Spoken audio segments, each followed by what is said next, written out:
Prof. Lamia, Yes, we have yes. started recording and we are broadcasting live in YouTube also. We can start when you are ready. Okay, I am ready. I just want to ask you now, you want me to make the opening session and then you will take over for the session? Yes, yes, we can start opening session. Okay, okay. So you want me to start now? Yes, Professor. Okay, thank you very much. I will. Thank you.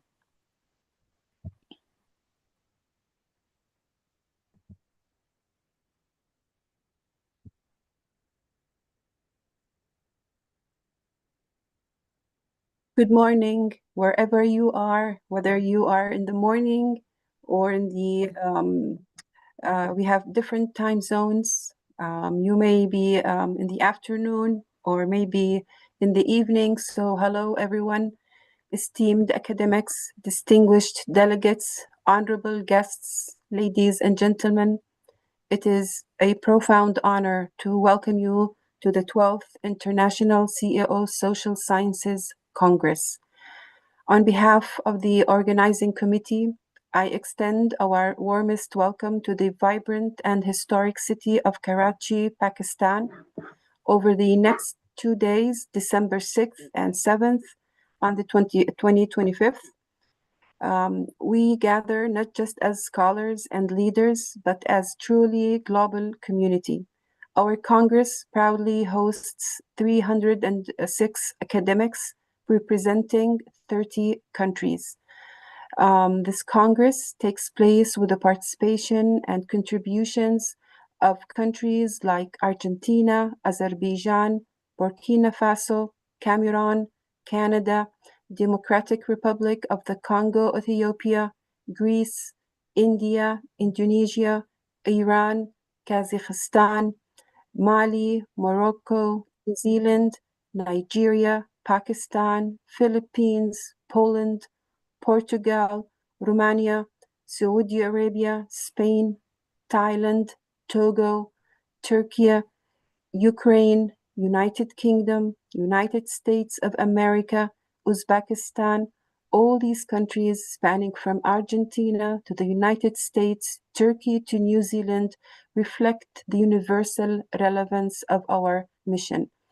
The 12th International CAO and Social Sciences Congress is organized to take place, as I said, on the 6th and the 7th of December 2025 in collaboration with the Metropolitan University Karachi, the host university for this 12th CEO Congress, the Polytechnic Institute of Portalegre, Ghazi University, Isil University, Ukasha University, IPMI International School, Business School, Mohan Lal Sukhadia University, Samarkand branch of Tashkent University of Economics, International Vision University, Alfred Nobel University, Nishantashu University, University of Prizren, Cyprus West University, Chi Putra University,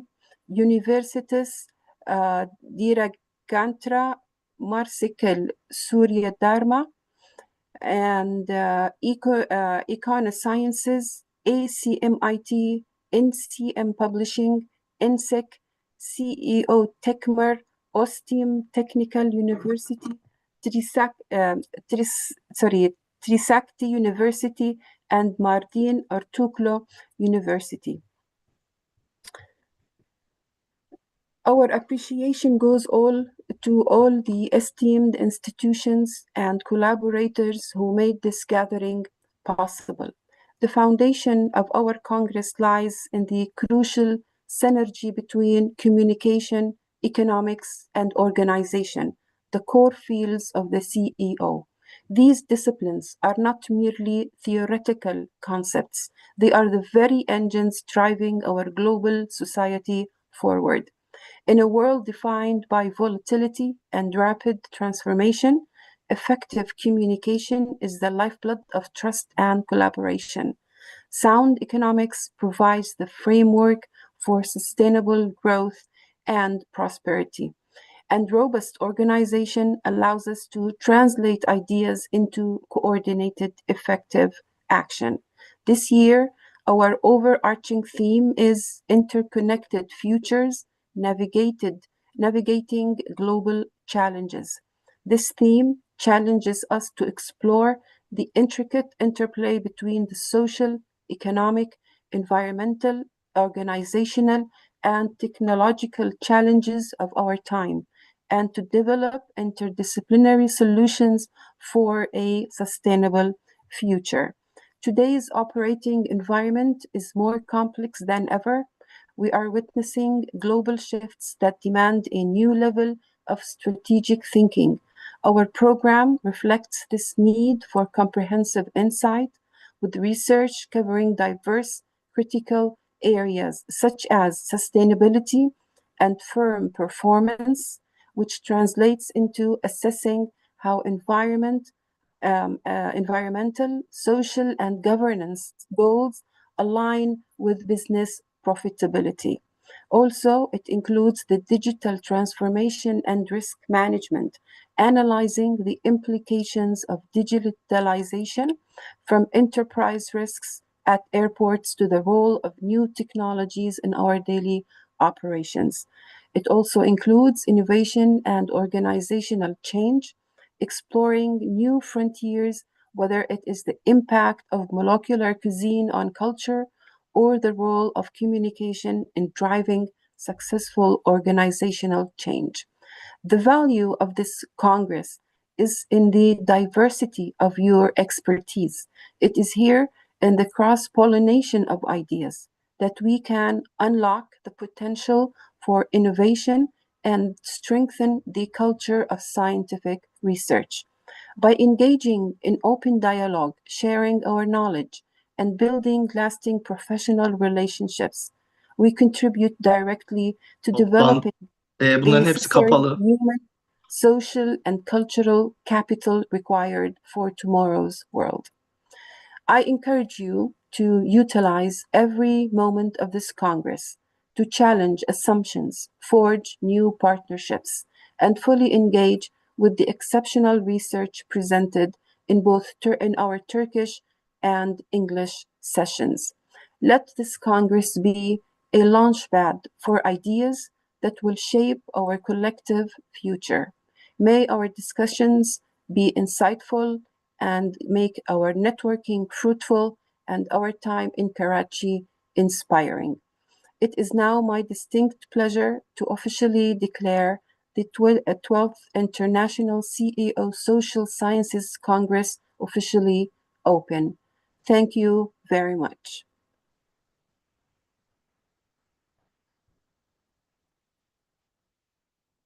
Dr. Karim, Hello. Thank you very much, Professor, thank you. Thank for you. sharing me. Hello, all distinguished participants of 12th International CEO Social Sciences Congress. Welcome to the CEO Congress. Before we get started, I would like to express that events in Turkey are opened with the national anthem. Because of this reason, I invite you to listen to Turkish national anthem together. Yes.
Now, I invite you to listen to the host country Pakistan national anthem together.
Thank you for listening. Before we get started, I would like to express my sincere gratitude to the CEO Congress co-presidents of uh, 12th International Social Sciences Congress, Professor Dr. Saida Sajat from Pakistan, Professor Dr. Ir Aman Virakarta Kusama from Indonesia, Professor Dr. Sergey Kolot from Ukraine, and Professor Dr. Farhod Ahrorov from Uzbekistan.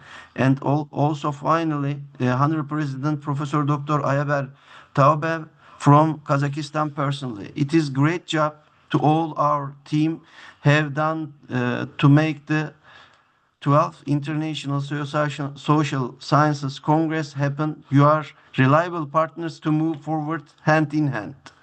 Thank you very much.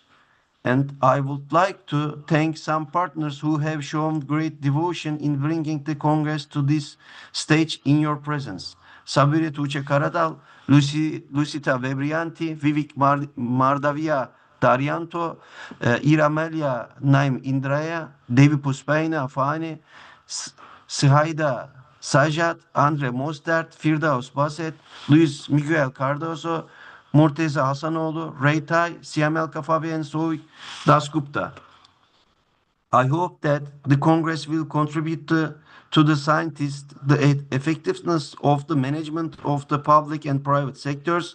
And I would like to thank all academicians in organizing committee, advisory board, scientific and peer review boards, and all academics who contributed with their papers from different countries. There will be closing session on the last day, means tomorrow, of the Congress, we welcome all participants to the closing sessions because the best paper awards for this Congress will be announced at the closing session. In the Congress, totally 170 papers will be presented by 306 researchers, educators, and community leaders from 30 countries and 105 institutions. In addition, there will be 21 sessions, an opening ceremony, a keynote, a guest speaker panel, and research method workshop during 2 days. I sincerely hope you will enjoy these 2 days of debates and networking. We can proudly open together the Congress. I sincerely hope you will enjoy these 2 days debates and networking. Thank you for your participation. Wish you good health, efficient networking, and new friends for further fruitful cooperations. Welcome all again. And now let me give the floor to our opening ceremony moderator, Professor Dr. Lamia Hamad. Thank you, Doctor. Thank you very much. I hope all of you will enjoy the session. So, Doctor, we are going to start now with Dr. Shahida. Just a second, please. Yes. Okay, thank you very much, Dr. Karim. Thank you for all your efforts. We are glad and to be here. We are honored to be participants in this Congress. Now we will give the floor to Professor Dr. Shahida Sajjad, Vice Chancellor in the Metropolitan University, Karachi, Pakistan. Please go ahead.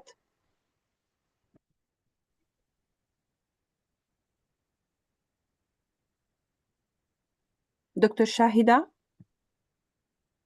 can you hear me? Dr. Shahida?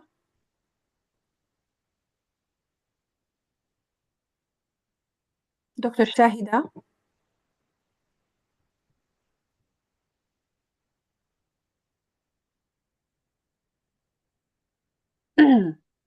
Dr. Shahida, can you hear me, please? Yes. Yes. Okay, shall I start? Yes, please go ahead. Assalamu alaikum. Good morning. Salam. And a warm welcome to the 12th International CEO Congress hosted by Metropolitan University, Karachi. We are honored to bring together esteemed scholars and researchers from around the world to explore the theme Interconnected Futures, Navigating Global Challenges. We are proud to partner with renowned universities and institutions from across the globe, including Polytechnic Institute of Portugal, Ghazi University, Essel University, Acacia University, IPMI International Business School, Mohanlal Sukadria University, Samarkand branch of Tashkent University of Economics, International Vision University, Alfred Nobel University, Nishanta Shore University, and there are so many other universities. I'll take their name one by one.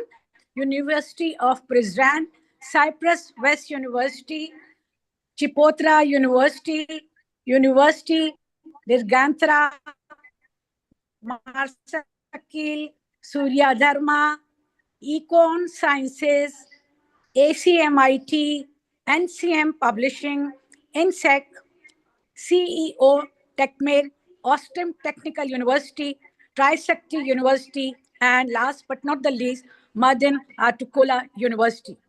We extend our gratitude to our organizing committee, technical committee, reviewers, and supporters. Without your participation and contribution, it will not be possible to organize this grand event, and definitely we will shape the future of social sciences and inspire meaningful changes. As we gather today, we are not just attendees. We are a community of innovators, thinkers, and leaders shaping the future. Let's seize this opportunity to learn, share, and grow together. Let us push boundaries, challenge norms, and inspire each other.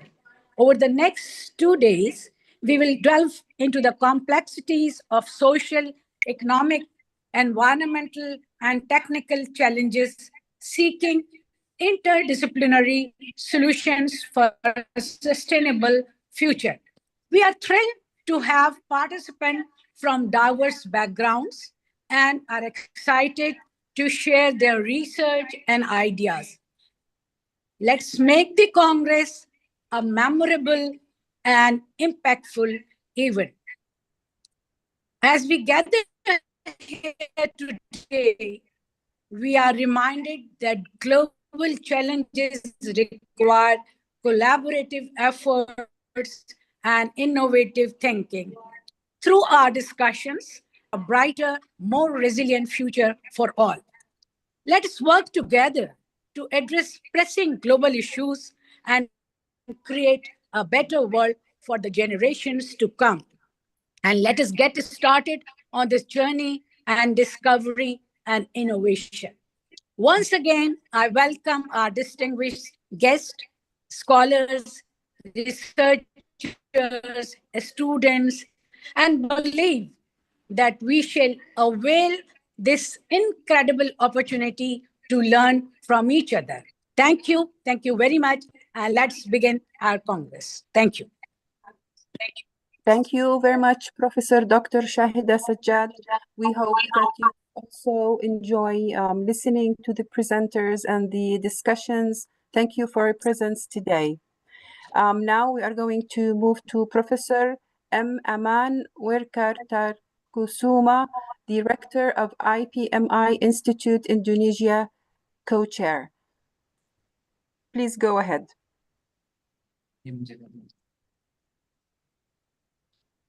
Professor Aman. तो ये एक को क्यों हो रहा था? दो clash हो रही थी ना? जब हम यहाँ आए Professor Aman. और वो भी कर दिया. Professor Aman, are you there? Professor Aman?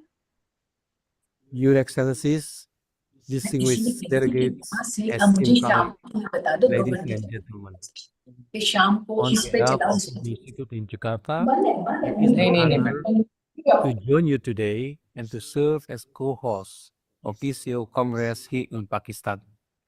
I would like to express my deep appreciation to the organizers and to our partners in Pakistan for convening this timely gathering of leaders from business, academia, and government. We meet at a moment when business development in the digital era is marked by both extraordinary opportunity and profound uncertainty. Digitalization, artificial intelligence, and new communication technologies are reshaping how we create value, organize companies, and connect with markets. At the same time, we face converging crises: climate change, environmental degradation, social inequality, and geopolitical tensions. In this context, our discussion on communications, economics, and organization cannot be separated from the imperative of sustainability. ESG is the no longer a nice to have or a branding exercise. When aligned with the Sustainable Development Goals to 2030, ESG becomes the strategic compass for long-term competitiveness, legitimacy, and resilience.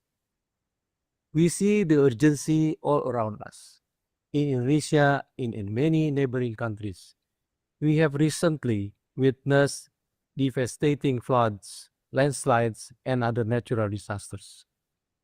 These are not just acts of nature. They are, in many cases, the consequences of deforestation, unsustainable mining, and land use practices that disturb fragile ecosystem. The human cost in lives, livelihood, and infrastructures is enormous. This tragedy are a powerful reminder that unsustainable business models ultimately destroy the very foundation of economic growth. When forests disappear, when watersheds are damaged, when communities are displaced, we may record short-term profits, but we undermine long-term value creation, social stability, and intergenerational equity. At EB Institute, we have taken this warning signs very seriously. As a business school, our mandate is not only to teach finance and strategy, but to shape responsible leaders who understand the full system in which business operates. We are advocating, for example, a jurisdictional approach to tackling deforestation, one that looks beyond individual plantation or projects, and instead manage entire landscape and districts, engaging local government, communities, and private sectors actors together. This is a more complex than focusing on individual companies, but it is far more aligned with how ecosystem actually functions. To support these and other sustainability agendas, IPMI has established an SDG center dedicated to integrating sustainable development into business education, research, and policy dialogue. Through this center, we work on issues such as climate risk, sustainable finance, and importantly, food system transformation. The role of food security, nutrition security, and healthy diets is, in my views, the strategic pillars of sustainable business and national development. In Indonesia, we are currently discussing large-scale free school meals programs that could reach more than 80 million children and other vulnerable groups. This is not only a social policy, it is an economic and business agenda. In the digital era, we also have powerful new tools to make it possible. Digital platforms can connect smallholders to markets. Blockchain and data system can improve traceability and transparency. Fintech solution can expand access to credit, and AI can help optimize resource use, reduce waste, and predict risks in supply chains. However, technology alone is not enough. We need values, governance, and leadership. This brings us back to ESG and SDGs. We build to need to build strong partnership with academic institutions such as IPMI and universities in Pakistan and across the region. Together, we can co-create knowledge, develop new business model, and train leaders who are comfortable operating at the intersection of digital transformation, sustainability, and inclusive development. We also share great assets, young population, rich biodiversity, entrepreneurial energy, and a growing digital ecosystem. If we harness this responsibly, our region can become a global leaders in sustainable, digitally enabled development. In closing, I wish to congratulate the organizers and all participants of this CEO Congress. May your discussion be candid, creative, and solution-oriented.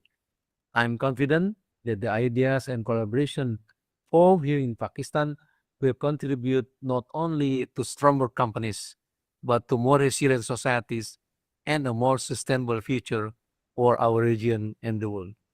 Thank you very much, and I wish you a most successful Congress. Thank you. Thank you very much, Professor Aman Wirkat Tesuma. Thank you very much for these insightful words and encouraging words, now at the beginning of this Congress. Thank you very much. Now we will move to Professor Diti Nurfadila, the Director of Research and Community Services at the IPMI Institute, Indonesia. Dr. Diti, please go ahead. Distinguished guests, honored speakers, and respected professors, and ladies and gentlemen, good afternoon from Indonesia and warm greetings to you all. It is a great honor and a true privilege for me to stand before you today at this important gathering. I would like to express my sincere appreciation to the organizing committee of 12 CEO, which is also hosted in Pakistan, for bringing together such an outstanding forum where idea, knowledge, and global perspective can meet. Ladies and gentlemen, we are living in a defining moment of human history. Climate change, environmental degradation, and social inequality are no longer distant threats. They are realities we face every day.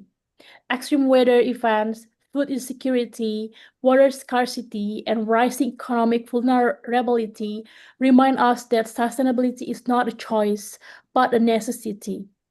The global community has responded with strong commitments such as the Paris Agreement and the Global Biodiversity Framework, which signal a shared determination to protect our planet. However, commitment alone is not enough. What really matters is how we mobilize real action and, more importantly, how we can finance that actions. So here I'm going to talk about how we can integrate the green finance, climate finance, and financial innovation to play us a crucial role. The transformation toward a sustainable economy require a massive funding. I believe that we all are aware that at the same time, we must ensure that this transformation is fair, inclusive, transparent, and resilient, especially for those living in developed countries and vulnerable communities. Today, technology is rapidly reshaping the financial landscape, such as fintech, artificial intelligence, blockchain, and digital platform, offer powerful tools to expand access to finance, improve transparency, reduce risks, and accelerate sustainable investment. Yet, these opportunities also come with serious challenge, ranging from the cybersecurity threats and data privacy concern to regulatory gaps and unequal digital readiness across nations. This is exactly why the CEO Congress forum like today's conference are so important. It allows us to ask the right questions. How can we contribute to the sustainable? And how can technology become an enabler of inclusion, not a source of a new inequality? And how can we as academics, policymakers, industry leaders, and communities work together to build a financial system that serves both the economy and the planet? And the challenge we face are complex, but the opportunities are even greater. With the right policies, the right technologies, and the right collaboration, we can transform green finance from a niche concept into a powerful driver of global sustainability. I'm confident that today's discussion will generate valuable insight, innovative ideas, and meaningful partnership. So let us use this moment not only to exchange knowledge, but to strengthen our shared commitment to building a greener, more inclusive, and more resilient future. Once again, thank you for the honor of being part of this wonderful event. I wish you all have a productive, inspiring, and impactful conference. Thank you very much. Thank you, Professor Narfadila, for your inspiring words. Now we will move to Professor Dr. Victoria Sokolova, Vice Rector for Scientific and International Activities, Alfred Nobel University in Ukraine. Dr. Victoria, please go ahead. Thank you very much. Dear colleagues, organizers, and the guests and the participants, it is a great honor for me as a Vice Rector of Alfred Nobel University to speak to you today. And first of all, I want to thank Metropolitan University Karachi for the warm welcome and the excellent organization of this important event. It is very valuable that we have a space where the international academic community can meet, exchange ideas, and learn from each other. Today, the world is changing very, very fast. We face many challenges today. It's a conflicts, it's a war, it's economics and social problems, it's a political problems, fast technological changing problems. So it gives us a lot of security problems in the end. These challenges show us that cooperation, dialogue, and the responsible actions are more important than ever. This is very this topic of this conference is very, very important, and it has a very special meaning. For Alfred Nobel University, peace is not only the absence of the war. Peace also means communication, respect, education, and support each other between the people, cultures, and countries. We believe that university plays an important role in this building this culture of peace. Our university supports a lot of actions to create and support the peace during the war that we challenged in last 4 years. And my personal opinion, this internalization is a key part of this work. Through global partnerships, students and the staff exchange, joint researchers, and international projects, we create bridge between nations.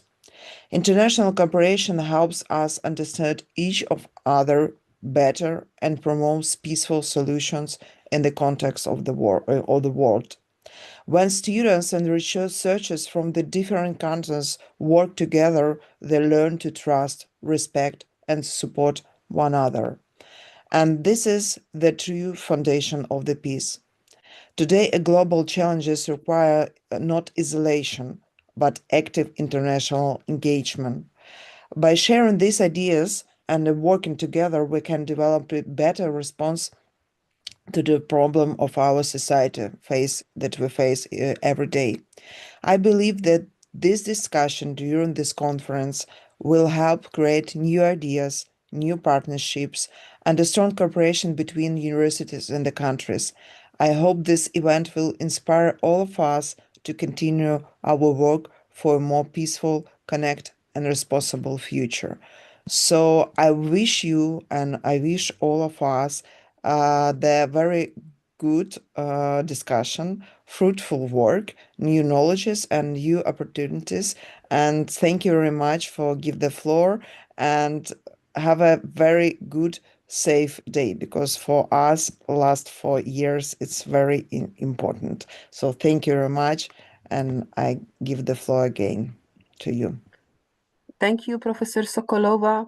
Thank you very much for your inspiring words. Please stay safe, and I hope all wars will end soon. Thank you very much. Now we will move to Professor Sergi Khulud, the rector of Alfred Nobel University, Dnipro, from Ukraine, as the co-chair. Please take the floor, Professor Sergi.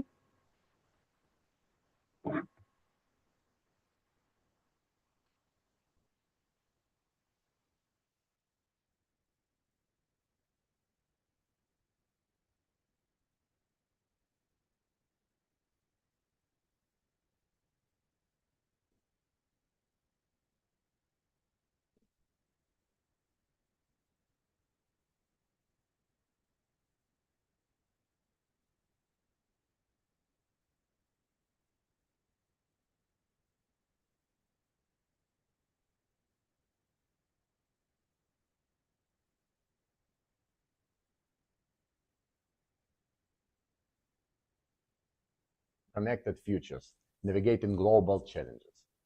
On behalf of Alfred Nobel University, it is my privilege and sincere pleasure to extend warm greetings to all of you here today.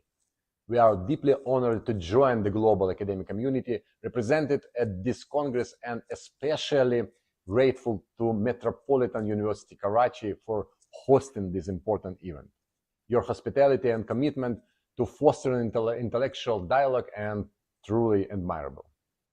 This Congress takes place at the moment when our world is facing complex challenges such as climate change, global inequality, cultural fragmentation, ongoing conflicts, and evolving technological landscapes all shape the lives of millions. In such conditions, the need for open conversation, critical reflection, and collaborative action becomes not only relevant but essential. The theme of our meeting, Peace and Interconnected Futures, resonates strongly with the missions and values of Alfred Nobel University. As an institution named after the creator of the Nobel Peace Prize, we understand Peace not as the absence of conflict, but as dynamic process of building dialogue, bringing up education, promotion mutual trust between people and societies, as well as encouraging empathy. Universities today take a special responsibility. We are not only centers of knowledge, but also space where new cultures, practice, and ethical frameworks are shaped. The conversations we lead, the research we undertake, and the partnerships we form contribute directly to creating conditions for sustainable and peaceful communities, both locally and globally. I wish all participants productive discussions, inspiring insights, and meaningful professional connection. May this Congress become another step toward a more peaceful and resilient future. Thank you.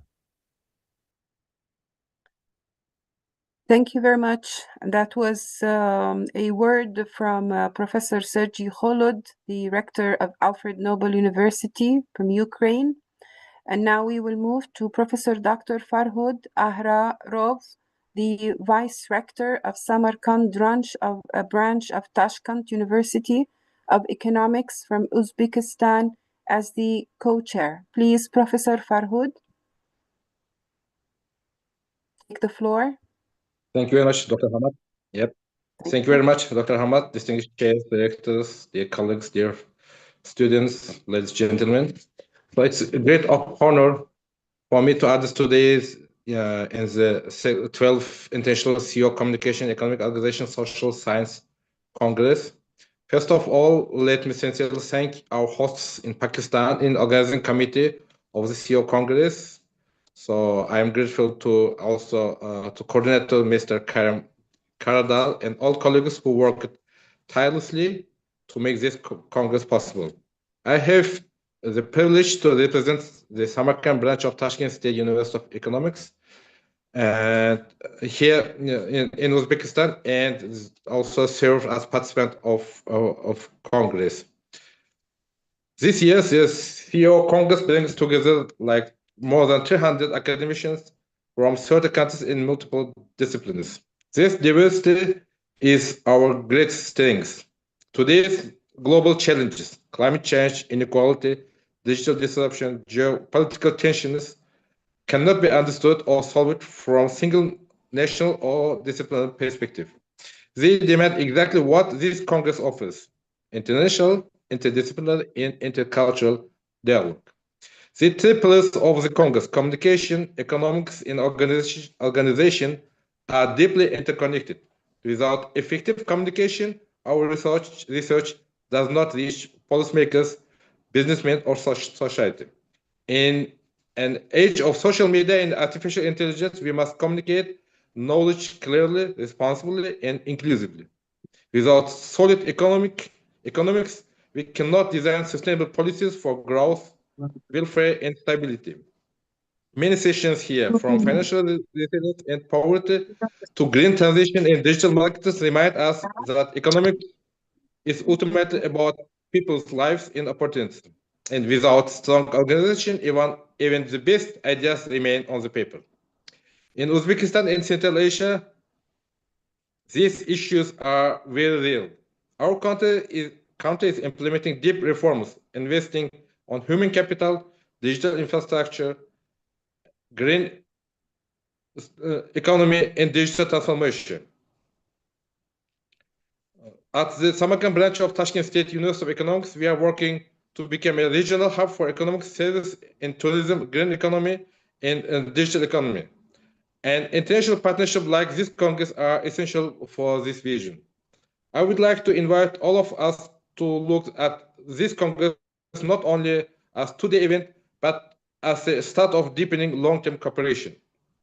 From our discussions here in Congress, let us develop joint research in comparative studies, mobility and exchange opportunities for our staff and students, practical projects that connect our academic work with policy and business and communities. We are welcome all participating colleagues and partners on communication and cooperation on these issues. So, dear colleagues, from Samarkand to Karachi, the spirit of Silk Road has always been about exchanging ideas, goods, and values. Today, we continue that tradition in the fields of communication, economics, and organization. May our friendship and cooperation between countries, universities, and peoples grow stronger after this Congress. Thank you very much. Thank you very much, Professor Farhud Ahrarov. Thank you for your live presence today in the opening session. Thank you very much. Now we are going to move to Professor Dr. Ayap Bergen Tobiyev, the rector of Ishil University, Astana, from Kazakhstan. Please take the floor, Professor Ayap Bergen. Good morning, dear organizers and participants of the conference. On behalf of Isil University, let me warmly welcome all the guests of the 12th International SEO Social Sciences Congress. We are glad to see our permanent partners and colleagues from Turkey, Pakistan, Uzbekistan, Indonesia, India, Ukraine, Azerbaijan, and other countries again. It has become a good tradition for our university to co-organize such a large scientific symposium where more than 300 reports with new scientific ideas in the field of social science will be presented.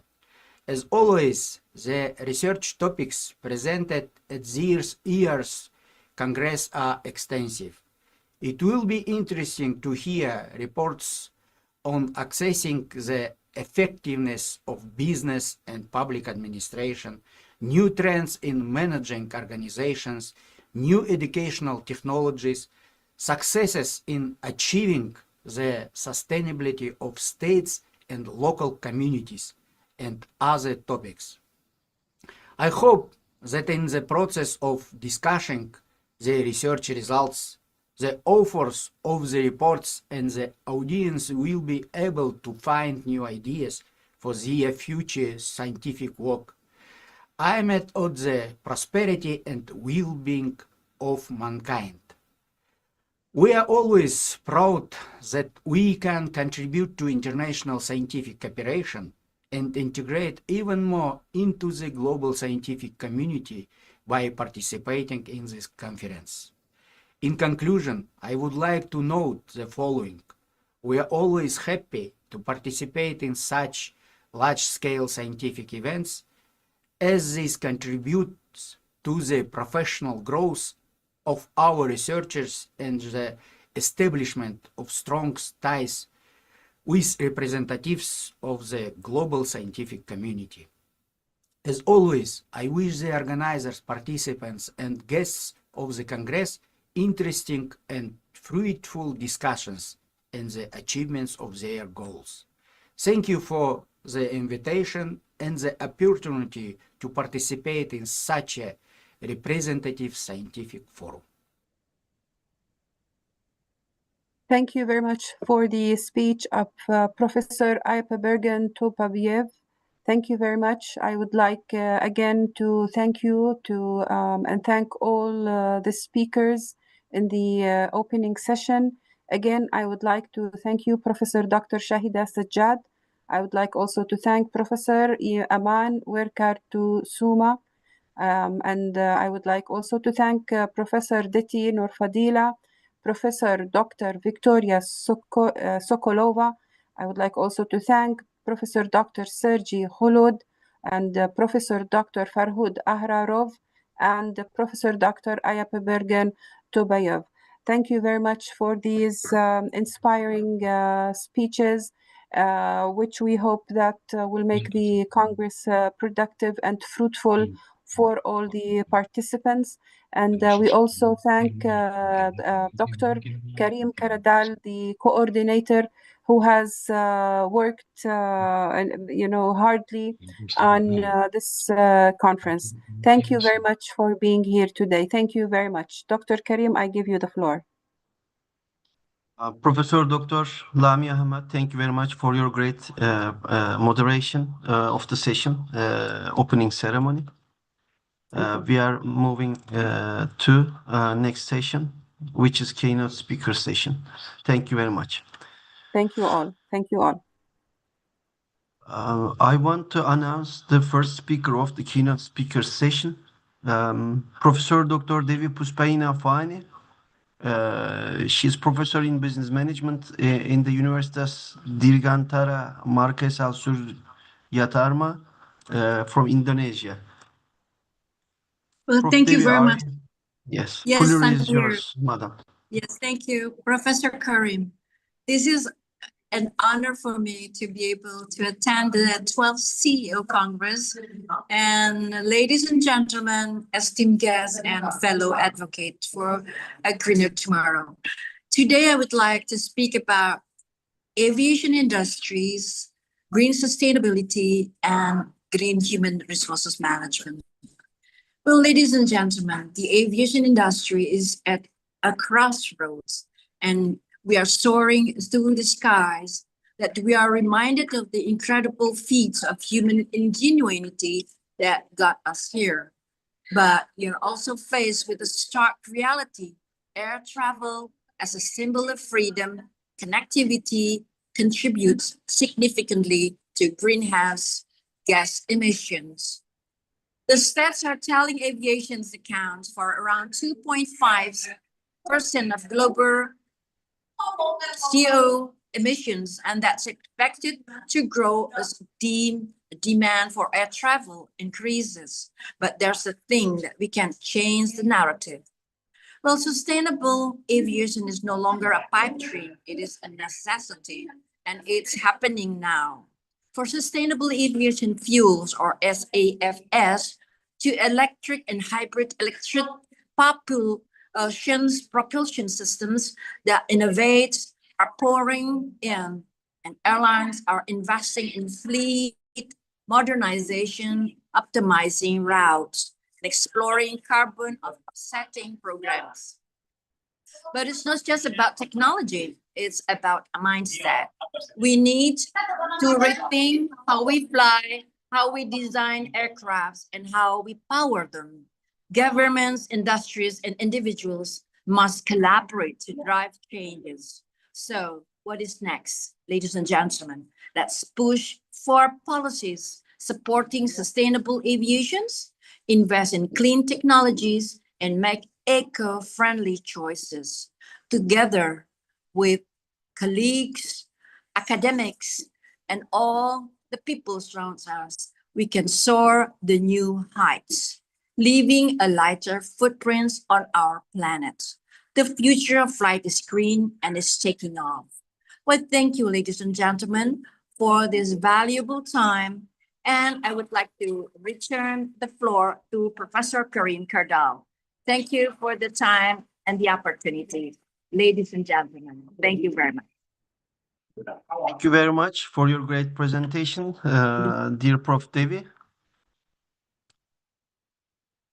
And the next speaker, Mr. Andre Mostert, are you here? Yes, I am. Thank you, Yes, Professor. Andre Mostert is coming from Kingston University, London Management and Entrepreneurship course, BC course director from United Kingdom. Floor is yours, sir. Thank you very much, Professor Karim, and good afternoon or good morning to all of our colleagues at the Congress. As mentioned, I'm from Kingston University, and I met Professor Karim at a previous online event with one of our partners in India, and I presented our project or our program or our initiative, which is focused on higher degree apprenticeship program, which I think many will recognize that as we move forward into this call it a new era for want of a better term, higher degrees apprenticeships are going to become a lot more significant in the higher degrees, in the higher degrees, in the higher education environment. This project is a project driven by the University Vocational Awards Council, which oversees the higher degrees apprenticeship programs in the United Kingdom. And we have a membership base which includes 80 plus UK universities. And all of those universities obviously offering higher degree apprenticeship programs.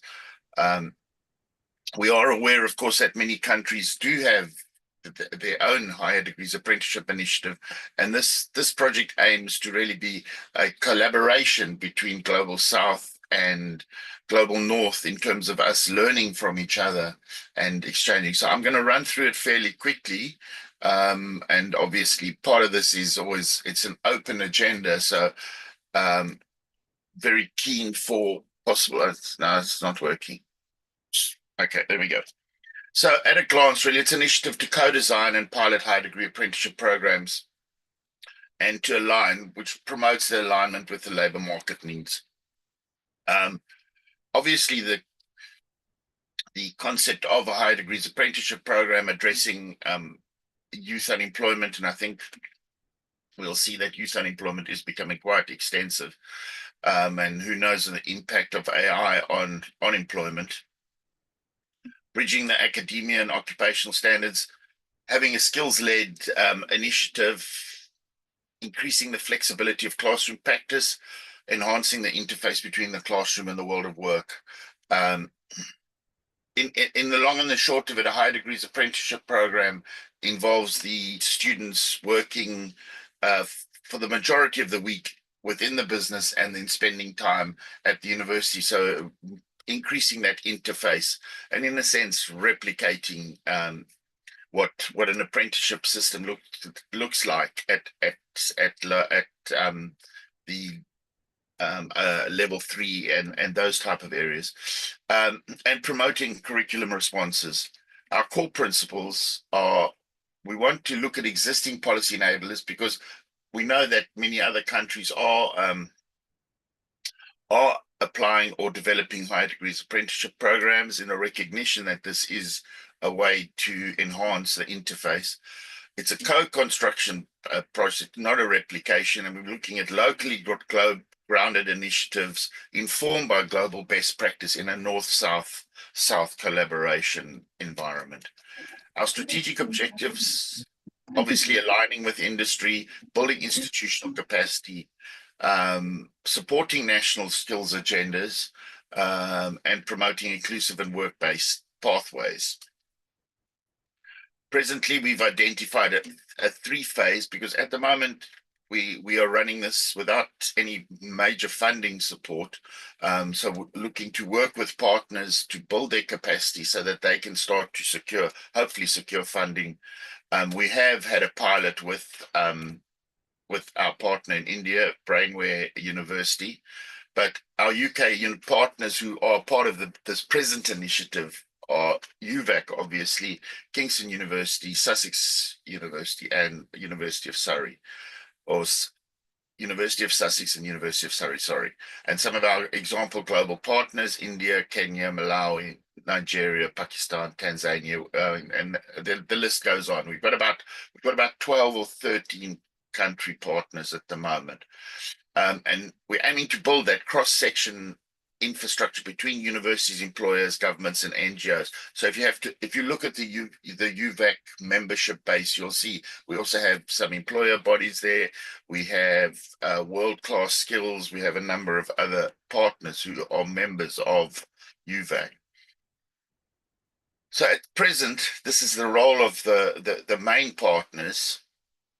SPRU, you may be familiar with, is the policy research unit at University of Sussex, which is a major think tank for driving policy, and University of Surrey with innovation and industrial development strategies.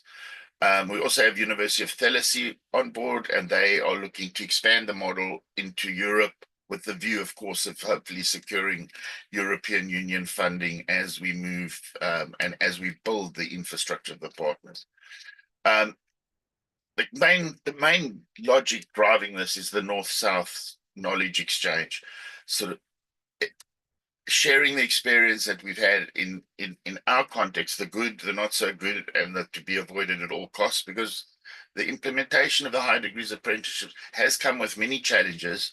And then obviously to be driven by the innovation from our partners in the South or the global South, and so that we share together the development of global best practice and to try and make it as seamless as possible. And obviously working through a peer review based shared learning. And UVAC does have a skills journal that we publish, and through this initiative and working together with partners, we're obviously hoping that papers will be written and submitted to the journal and help to really build the global profile of best practice in higher degrees apprenticeship. Our initial pilot, as I say, was with Brainware University in West Bengal, and this is where I met Professor Karim. They focused on AI and green skills to start with. Some of the activities, they've held a whole lot of workshops and consultations, and they're starting their institutional mapping. So generally the landscape in the diagnostic phase is to get a landscape review together. And unfortunately, this is going to be a key element of working with partners, is that we do our landscape review very basically, and that will then support and show commitment to us trying to secure funding to expand this project. Baseline, obviously doing an audit of the curriculum that engage with what are the partnerships involved, exploring accreditation and regulatory alignments. Then obviously engaging with our stakeholders, employers, faculty, policy actors, doing a needs analysis for co-design and delivery, and then the preparation tools, action and skills, stakeholder mapping templates completed and shared with partners. So this is our really starting to show where we are headed with this project. We use a tool called Basecamp, which is an online project management tool, which allows all partners to engage, share information, and hopefully it will eventually evolve into a GHDS global best, a community of practice where we can really share and we can engage going forward. We've already tried to secure funding. In May, we submitted to the Spencer Foundation. Unfortunately, it was rejected, but obviously we got feedback.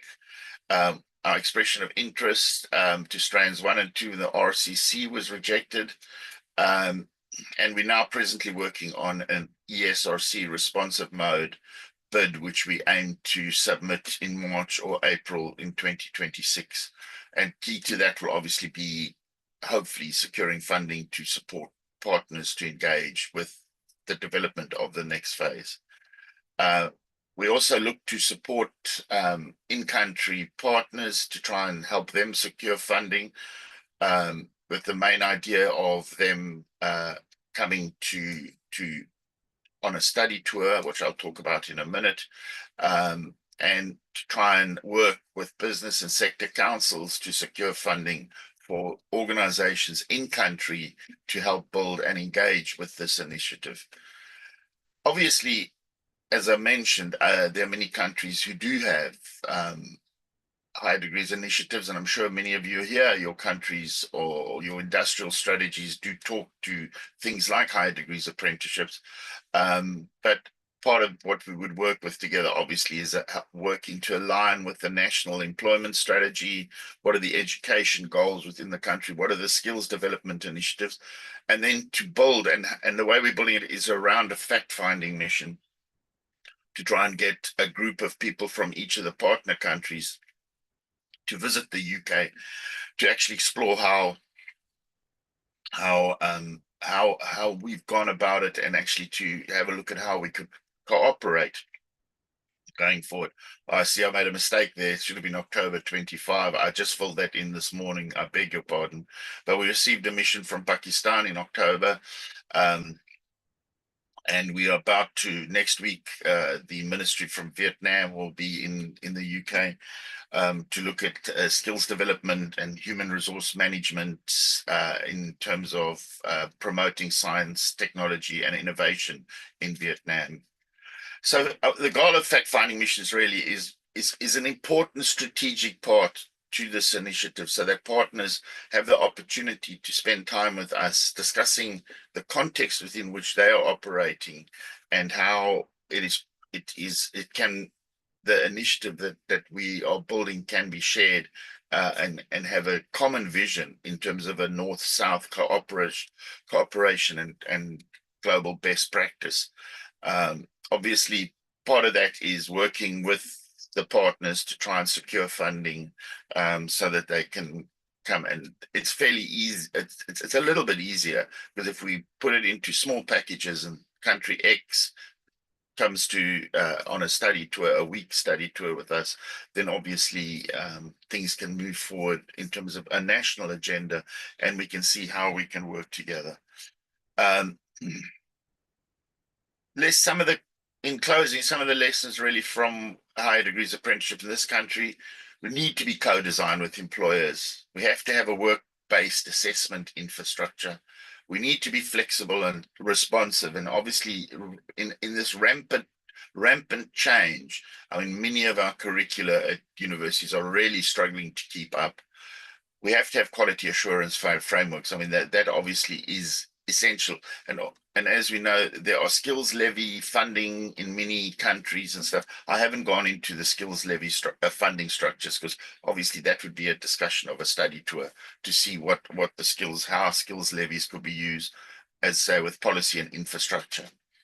And also recognizing professional recognition to ensure that our apprenticeships are getting the necessary recognition, but also recognizing the pedagogy, the teaching and learning staff who are delivering in a higher education context, which does obviously in many cases require a bit of adjustment to our pedagogic methodologies.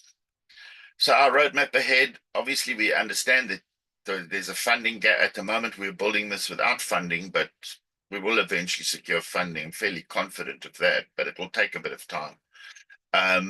To work with partners, to look at the diagnostics and to look at the context in your national environment, and to get a better understanding of where you're at. And then obviously through us and through our UVAC and development office, to support maybe training, editorial support, to help partners build their capacity within this context. But we recognize that capacity is a challenge in all contexts, and the changing higher education environment is putting a lot of pressure on all of us. But this is an initiative which we feel can have a significant contribution to bringing to life the skills agenda visions in all our countries. So we want to build on the evidence in both contexts, your country, our partner countries, to do a comparative, try to get fact-finding missions across to enable a deeper collaboration and knowledge exchange, and from there to scale up in a way that makes sense and contributes to the national agenda in your country. We use Basecamp and obviously interim reports while we try and pursue funding to give evidence of cooperation, which obviously makes it easier to get funding. So basically, it's an open invitation for you to join us if you like. It's not a project, it's a vision of a global best practice community of practice around higher degrees apprenticeship. And so to promote the concept that it feeds into national strategies. So you're welcome to contact me to join our base camp as we move down this environment and work together in recognition of your capacity resource limitations. So we want to encourage and grow our network. It's a knowledge exchange paradigm, driving mutual understanding and learning, and adaptive with global souths as co-creators and not recipients. Thank you very much, and I hope I didn't go over my time. You can find my contact details there if you would like to follow through. Thank you very much to everyone, and back to Professor Karim. Thank you for the opportunity to share the project and the vision with the colleagues. Thank you.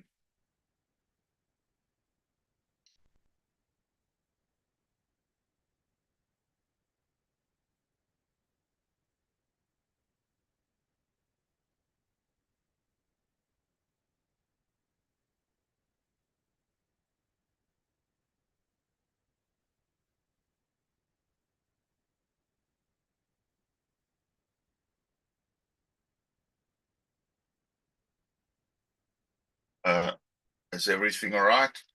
I don't hear anything. Sorry, I was talking, but I You're on mute. didn't open Okay, your. Yes, I didn't unmute. Yeah, thank you very much, no problem. Mr. Andre Monsert. It was great presentation.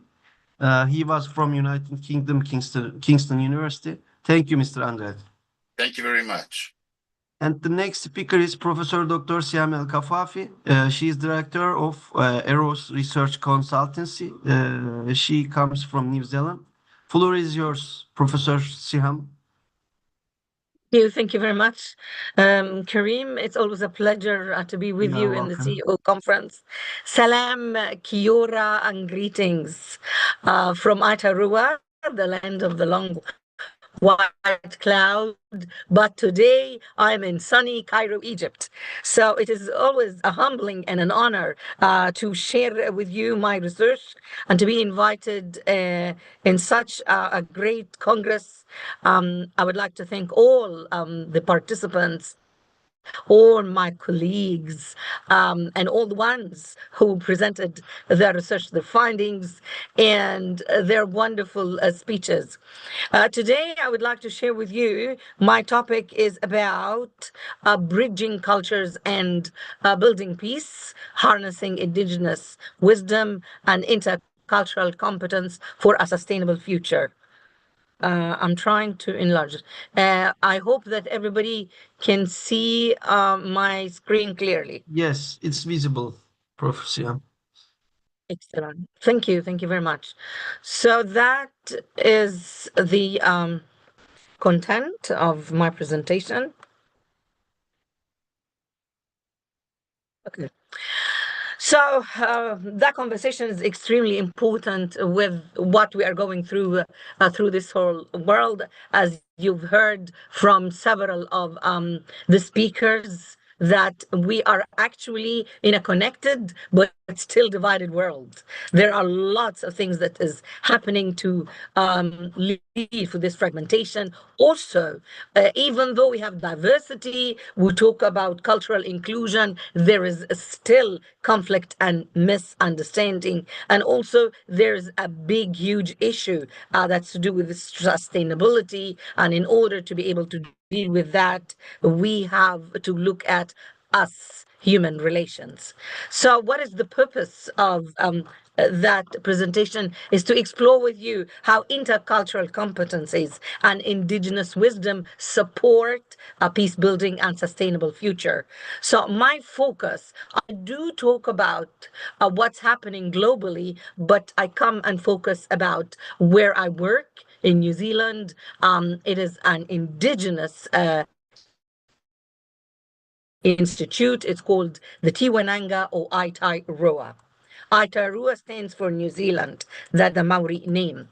So let us look at a few of the key concepts that I talk about in this research. The first one is intercultural efficiency, efficiently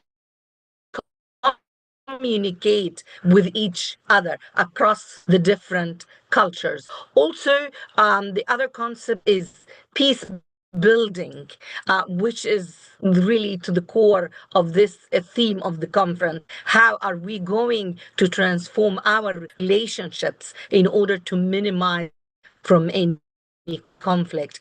And also all this to lead to cultural sustainability, to value all those diverse knowledge, actually to provide our future generations with a stability and sustainability. So what are the global trends that we are going through these days? We are having, of course, a multi-migration that is happening all over the society. The digital communication, which is enabling me, for example, to communicate with you and to other people from the globe. Also, we need to look at the rising of polarization and biases, but even with all this, we have opportunities. We have, and also that we have shared problems that we need to find solutions for. So my research methodology was a review of global frameworks of intercultural competence, a survey of indigenous knowledge integration, and reflective observations within the institutional practices in the Tiwananga Aitairua where I work. My aim was to actually utilize and offer both a theoretical and actionable understanding. So this actually is a twofold, looking locally in New Zealand and also what is happening by multicultural landscape and also globally. The aim is that to provide lessons for leaders, educators, and policymakers to build peaceful, inclusive, and sustainable societies. So I looked at two models of intercultural competencies, DARE internal outcomes and external outcomes, and also Bennett's DMIS, which starts with denial, defense, minimization, then leads to acceptance, adaptation, and integration. This figure, just to sum it up for you and demonstrate to you Dendorf's process model. And that one is to also demonstrate to you the developmental model of Milton Bennett. Now, let us look at what is the Tiao Maori, which means actually the Maori worldview. Maori are the indigenous people in New Zealand. And what is really in the core of their worldview is that they look at all forms of lives, humans, and the environment, spirituality, and they all believe that they're all interrelated with each other. It's exactly like a human body. If any part of us is aching, it impacts on our total well-being. So in other words, we look at the totalities of things, the different aspects and factors. And they believe in a concept called the Mori. The Mori is a life force which actually exists in all living and non-living things. And it's extremely important to provide a balance and to sustain our existence. Also, the Te Ao Maori worldview, they have key principles. And I've chosen those three to actually hone on and discuss with you. The first one is what we call whanongatanga. And whanongatanga is building relationships to feel that you belong. I actually utilize this practically in my classrooms. When I first taught with my students in the class, it's a key thing to spend time to have a whanongatanga, to make them feel they belong, to build relationship with them. Then the next one is we call Manaki Tangata. Manaki Tangata is how you welcome people, how you demonstrate, you care about them, your hospitality. And we have a figure, a model that was developed called the Fari Tapafa. The Fari Tapafa is, as you can see, it's the house. And it's the pillars, the four pillars of the house and the land that this house is built on. So it's very simple. The idea of it is that if any of those pillars, four pillars of the house, is shaken or not well, the whole house will collapse. So that is the idea of the importance of totality. The third concept is what we call Kaitiakitanga. Kaitiakitanga is guardianship. It's how you lead people, how you guide them, how you support them. And this concept is actually with alignment of the SDGs, the United Nations Sustainable Development Goals, particularly Goal 13, which is to do with the climate action, and Goal 15, which is life on land. So if we're going to translate this and also look at the community and environmental harmony within the Maori worldview, we have what we call the hui. Hui is meetings. When people interact, each person would help in the final decision making. Each time, for example, I walk into a class, we have certain not rituals, but it's like a process, how we deal with things in order to make people feel the kachakitanga, the fanongatanga. We start with a karakia. Karakia is very difficult to give the exact definition. It's between a prayer and incantation. Each time I give the opportunity for a different student to say it even in their own language. We're diverse. I have people from different parts of the globe, from cultures and all languages. So I give them the opportunity to have the character. So they are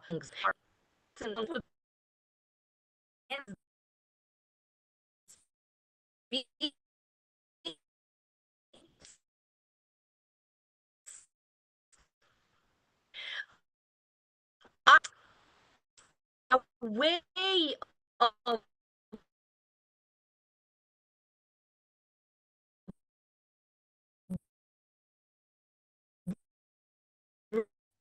Dear Siham, I think there is internet problem. Dear Siham, do you hear me?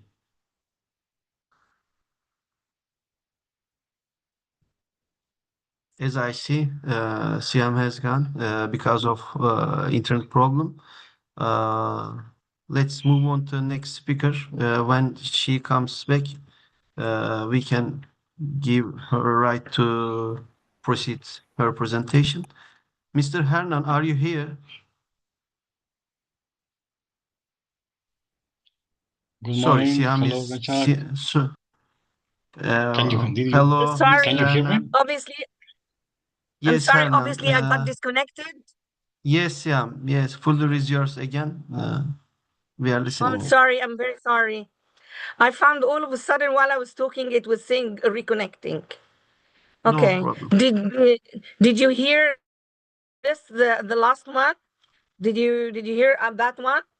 Yes, you can start this page from the beginning.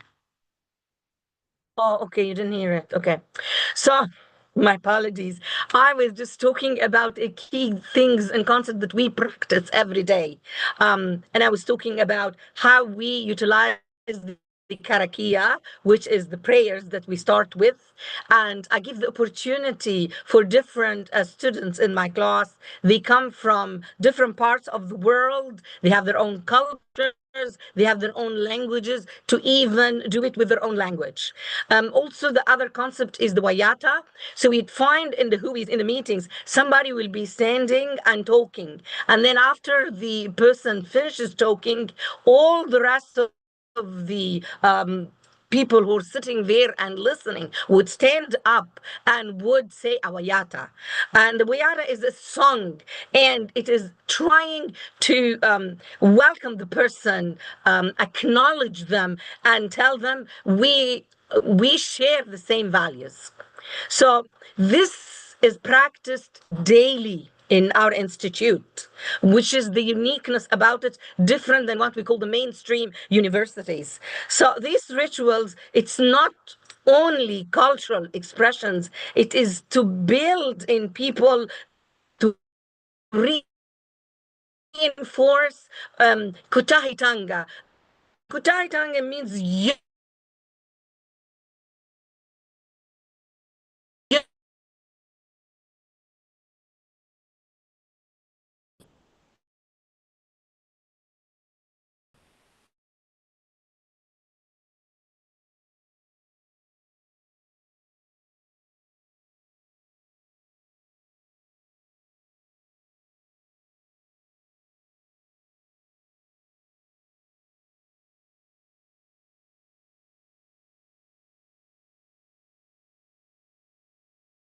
Prof. Siam, you are not audible right now. Again, I think the lack of internet connection is ongoing.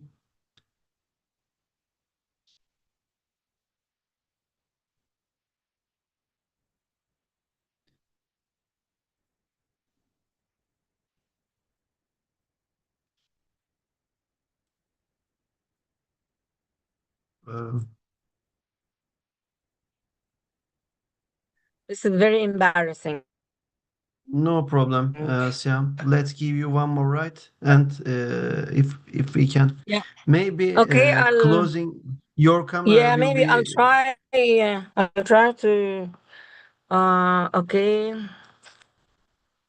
So it is very important that we would integrate this indigenous knowledge globally. There are, of course, benefits, there are challenges. So the benefit is to add moral and ecological depth to policy, promoting equity and inclusion. The challenges that we're going to meet is tokenism, cultural appropriation, lack of engagement, and with best practices, this is going to support mutual respect and long-term relationships. And we need to together have synergy and peace through building empathy, strengthening communities, ensuring sustainable future. So there are implications for leaders and and educators. The leaders should lead with culture and empathy and action, and also create policies that value all systems equally. So the recommendation for governments to embed indigenous participation in policy making, educational institutions to infuse intercultural learning curricula, and for organizations to train culturally intelligent leaders. In conclusion, peace building starts with cultural understanding and respect. Our shared humanity is the most renewable resource we have. Thank you very much. Kia koto. My apologies for the unstable internet.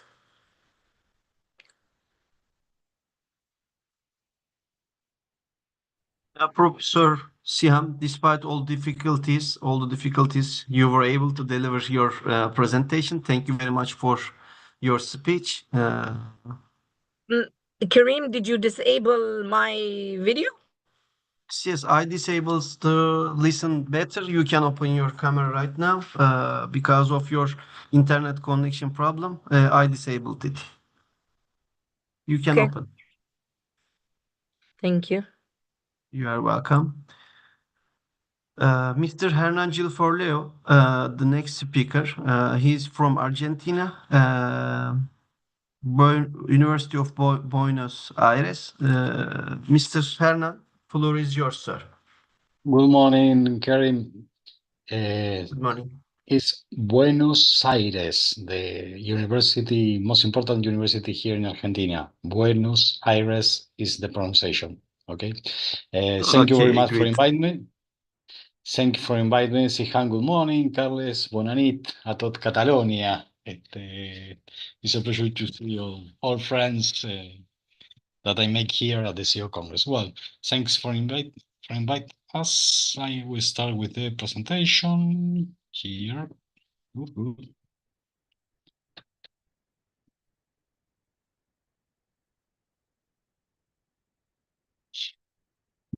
We present the preliminary result of a volatility cyclical index for the US stock indexes. In this article, we present the result Mr. of the Hernan, can you volatility. enlarge your presentation? It will be more visible. Can you see my presentation? It's visible. Can you enlarge it?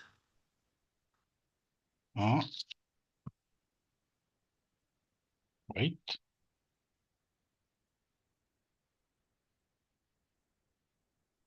It's all right? Yes, better. Great. Thank you. Well, we will present the volatility the cyclical index for the US stock index. In this article, we present the result for the volatility cyclical index for the US stock index, the Dow Jones, Standard & Poor's, and Nasdaq Composite between February 2017 and November 2025, using the standard cycle methods for calculate the time extension and the cyclical component. We continue with extension of the cyclical component of each phase and estimate the CVI, cyclical volatility index, as for full phase moving average for the length time. The preliminary results showed that for the pattern of the CVI is not uniform for all the indexes. For the Dow Jones, the high cyclical volatility is a leader signal, and the low cyclical volatility show that commonly the upswing begin at the short run. Most of the index up is correlated with the upswing. For the Standard & Poor's, the low cyclical volatilities values is a leadership indicator for the end of the downswing, and the high value is an advance for the technical correction. The CVI for the NASDAQ composite shows that low values are coincident with the turning points. Well, the literature review. The benchmark of this article was developed by Juan Mario Forrat at the Business Cycle Program at University of Tucumán here in the north of the country, Argentina. The standardized cycle of the time series and the moving trend to estimate the cyclical component between turning points developed into the program has been applied with some changes, followed by the contributions of Geoffrey Moore in the statistical review of cyclical and decisions indicator, and by below the line, two works of the author have been selected: Inflationary Cycle in Bolivia, Paraguay, and Uruguay during the 21st century, and Stock Chart Diversification Pattern under Cyclical Analysis Evidence from Argentina. Both articles develop the concept, methodology, empirical evidence, and the significance of the extension of the cyclical component. Well, now we will share another is the word. All can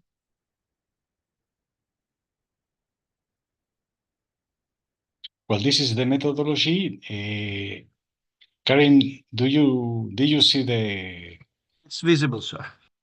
Yeah, it's visible. Thank you very much. The methodology is standardization. It's a standardization the variable of the stock indices with an average and standard deviation taken from the last 14 observation. Then we accumulate the standardized series. The cyclical component is defined as the difference between the value of the cumulative standardized series and the linear trend between two turning points. We can define the extent of the cyclical component between the turning point as this is the definition, is a change, the first change between two turning points, the first difference between 2 points. Typically is greater or lower than 0, and the extension of the cyclical component is equal to 0 if and only if the series is equal to the trend.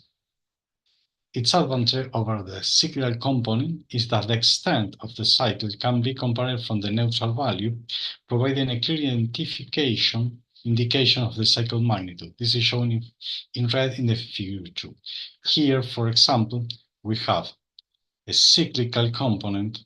This is higher than this point, but the extension, the starting point, and the extension when it ends is lower than this extension. It's interesting to see. This is the difference that provides us the key to develop the index. Now we can define the volatility cyclical index as the square root of the square extension of the cyclical component weighted by the number of cycles. For in this case, this is the equation for the cycles. Why we use 4 cyclical phases to compose the index? Because it is equivalent to two complex cycles, one from peak to peak and another from flow to flow. Table number 1 shows the average value using 2 complete cycles. For example, you use the mode, the median, and the average for each indices in 2 phases, upswing and downswing. 2 cycles, 2.72 months with a mode, 3.45 months using the median, and 4 months using the single average for the Dow Jones. This average is equal as 3.40 months is equal to the 4 cycles. If we use the Standard & Poor's, 3.92 months, and if we use the NASDAQ composite, the 4 cycles is equal an average of 3 months. Empirically speaking, the index contains the cyclical extension of the last 3-4 months. It will always be non-negative, and its values may or may not be correlated with exogenous shocks or bullish and bearish phases. In the next session, we will evaluate its behavior for the free stock market index results. The methodology applied allows the indexes to be determined by following the number of turning points of the standardization flux rate. At first sight, the Nasdaq Composite appears to exhibit a higher degree of cyclical volatility, while the other indices show a higher degree of correlation. For example, this is for the Dow Jones, the Standard & Poor's, and the Nasdaq, the turning points from 1 to 97 has the Dow Jones, and this is the volatility cyclical index in each turning point. If we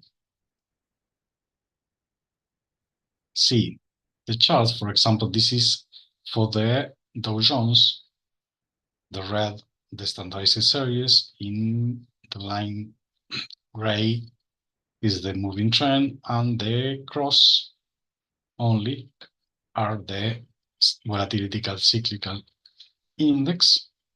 This is for the Standard & Poor's, and this for the Nasdaq Composite. In empirical sense, what we can see for the Dow Jones, short cycle duration are associated with market changing fast, as well as the frequency of short cycles, and therefore a great number of turning points. Then the index value fall within the range of 10-25 points. For the Standard & Poor's, low value of the index are associated with the end of the upswing or the beginning of the bullish phase. For the Nasdaq Composite, it's clear that low value of the index are associated with the end of the upswing, or that the change from up to down is near, values between 10 and 20 points. High values of the index are a coincidental sign that the index is entering the upswing phase. Conclusions, preliminary. This is a preliminary essay with a good empirical result that at first sight could be used as leader market signs. The volatility cyclical index is associated in high or low values indiscriminately with rise or falls in the cycle of each index. So far, we have not found a unique and regularly empirical relationship. The same news story has different impact of the VCI. In the case of the end of interest rate hikes, January 2023, values in the Dow Jones and Standard & Poor's were high, while in the Nasdaq Composite, we are low. This is a very preliminary essay that we share today here in the CEO Congress. Thank you very much.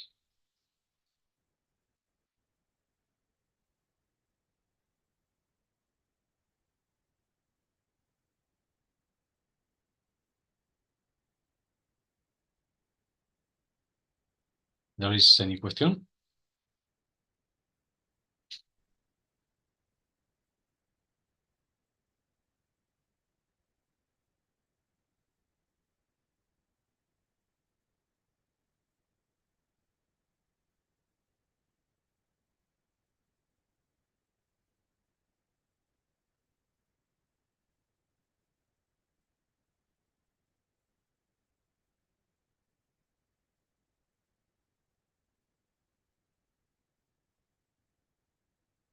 Sorry, again I was talking, but I was muted. Thank you very much, Mr. Hernan Gilforleo from Buenos Aires University. You are pronounced very good. Congratulations. Thank you very much, Prof. Hernan. Is there any question from floor to Mr. Hernan?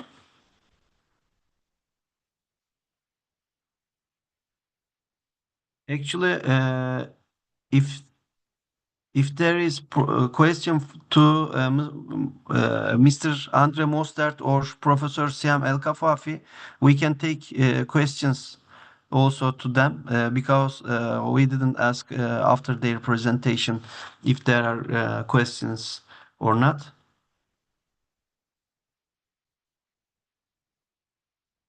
I think there is no question. Thank you very much, Mr. Hernan. The next speaker is Carles Agusti Hernandez, International Governance Consultant, SDG Manager from Barcelona, Spain. Mr. Carles Hernandez, the floor is yours, sir. Thank you, Karim. You're welcome. I'm going to share a presentation.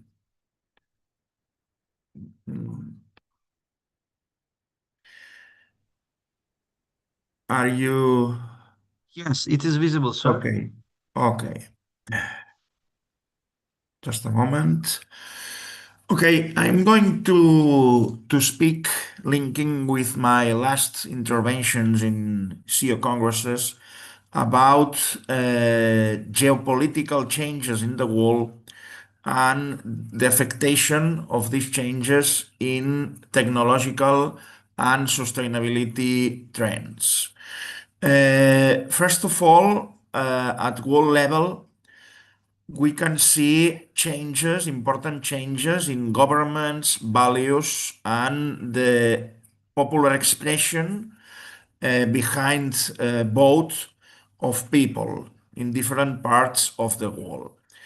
I have no good news in this geopolitical congress, I think, in my opinion, for sustainability and for technology. We have to take in account these general global conditions to improve and for the strategy, for our strategy, political and private strategy of expansion of these fields.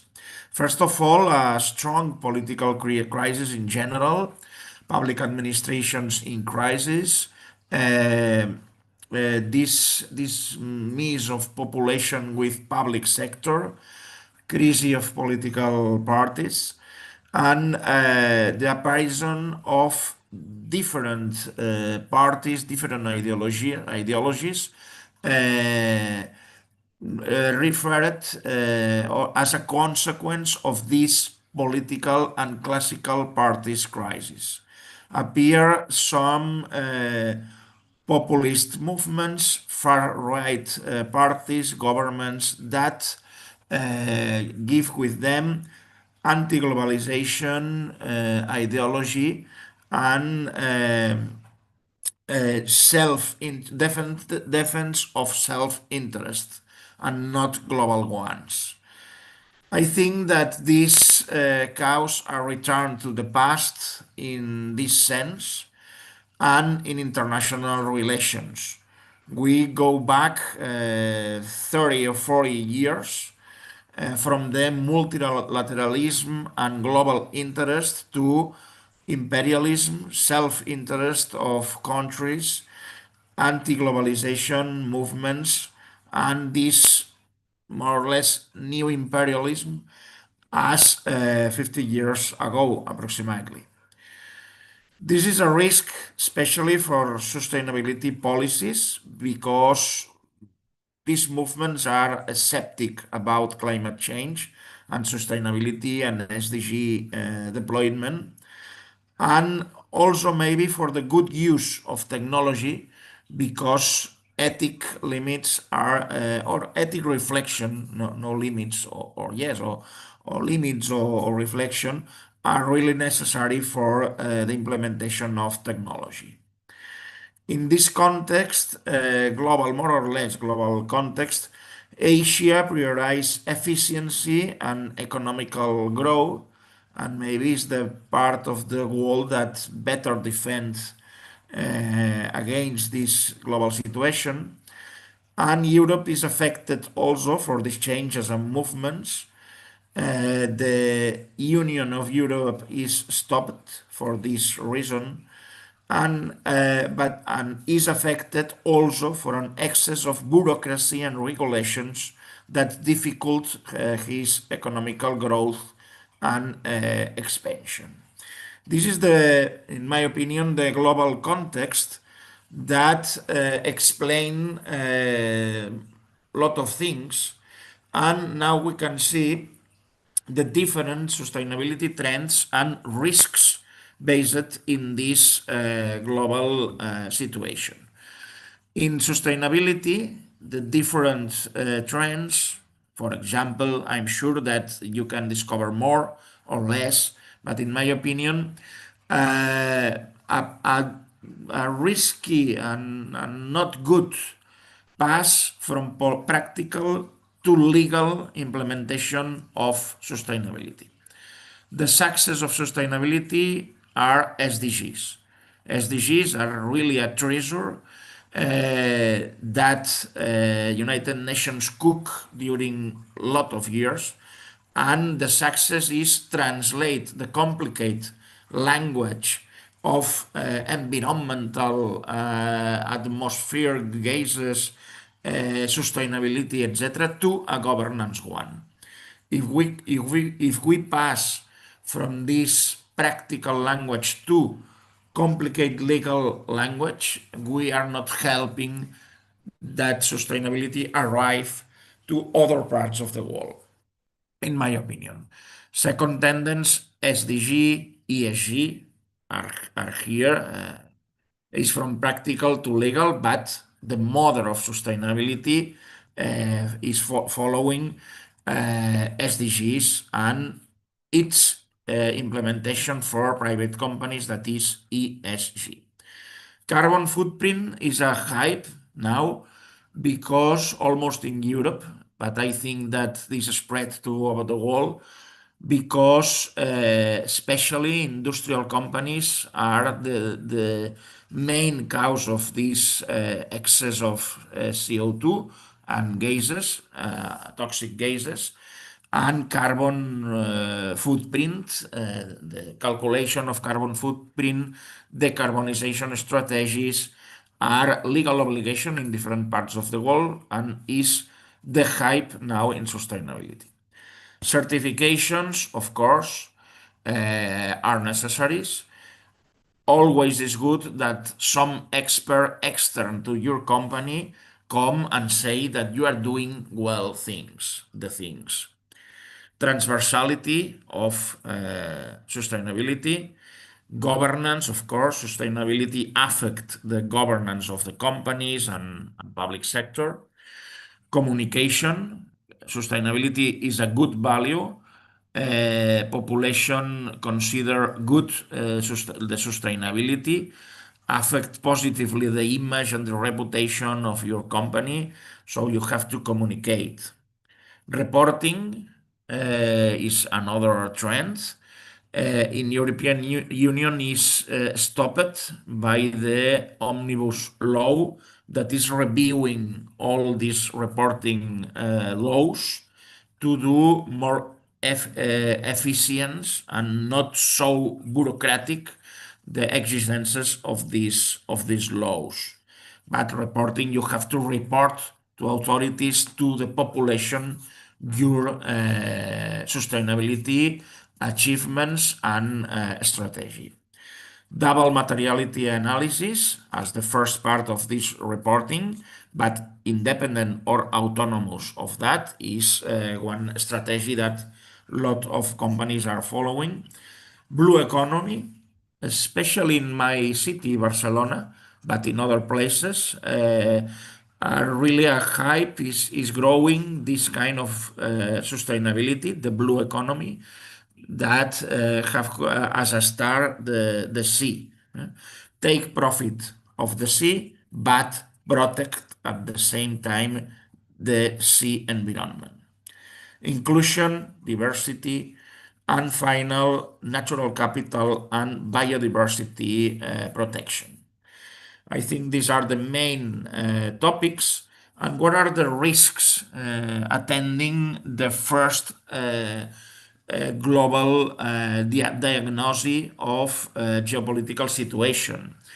First risk, Trump and all these movements over the world that really don't are conscious about the importance and empiric reality of climate change and are stopping the policies and strategies against this climate change. Energy consumption is growing and growing, and we have to stop with renewable energy, with efficiency of energy, etc. This regulatory process that I mentioned before, SDGs finish in 2030. I'm sure that will appear a new SDGs, SDGs 2, or a reform of the, or an update of the now SDGs. But we have to work on it because we are only at 4 years of 2030. And reporting. Reporting in, as I mentioned, in Europe is stopped, and this is no good news for companies, big companies, preparation with sustainability. In technology, 10 trends. AI, artificial intelligence, is the hype now, is the main trend. Different things about AI, but generative AI is one. Quantum computing, robotic creation of humanoids, biotechnology, genetic, autonomous mobility, energy and technological innovation, augmented reality, cybersecurity, data platforms, and Web3 blockchain. More or less in order. More or less in order. So we can see as, for example, cybersecurity or blockchain that appear in the first positions last years now are trends, but in his position, not in a hype, in a more moderate position. And which are the risks? The deglobalization process really don't help technology that goes in the other sense, in a sense of collaboration, globalization, without in connection all the world without barriers. So this deglobalization process really don't help technology. Energy consumption, of course, lot of data centers, lot of AI creators, all this technologization and digitization of the society goes with increasing of and risky energy consumption. Ethics is another risk. Better done ethics. We need ethic implementation and vigilance in, for example, artificial intelligence deployment and implementation. We have to regulate which are the limits of these technologies that can overcome us. Fake news, for example, and non-information, non-good information. We have to identify, we need to identify which is real and which is not real for the good progress of our society, governments, policy. This is really necessary. Even punishing people that use these bad strategies to achieve the power, to achieve things. This can be illegal. And limits of technology, which are the limits of artificial intelligence, for example. We have to study and determine which are these limits. This is my intervention, and obviously I'm open to your questions and reflections. And thank you, Karim Cardal and CEO Congress Organization, for this new Congress of your organization. Thank you. You are welcome, sir. It was a well-designed presentation. Thank you very much for your great presentation. Is there any question from floor to Mr. Carles Auguste Hernandez?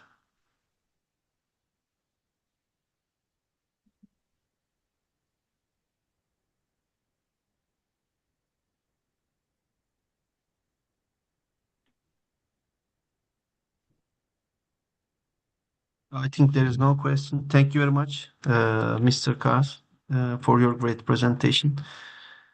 The next speaker is Dr. Rini Setiati from Universitas Trisakti, Usakti, from Indonesia. Are you here, Yes. Rini? Yes. Floor is yours. Okay. You Thank can you. start your presentation.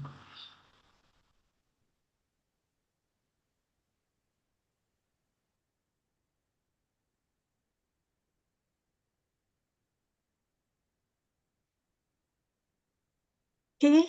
Can you see my slide? It's visible. Yeah. You are audible. Floor is Yes. yours. Okay. Okay, everybody. Good day, ladies and gentlemen. Thank you, the committee, for inviting me as a guest speaker.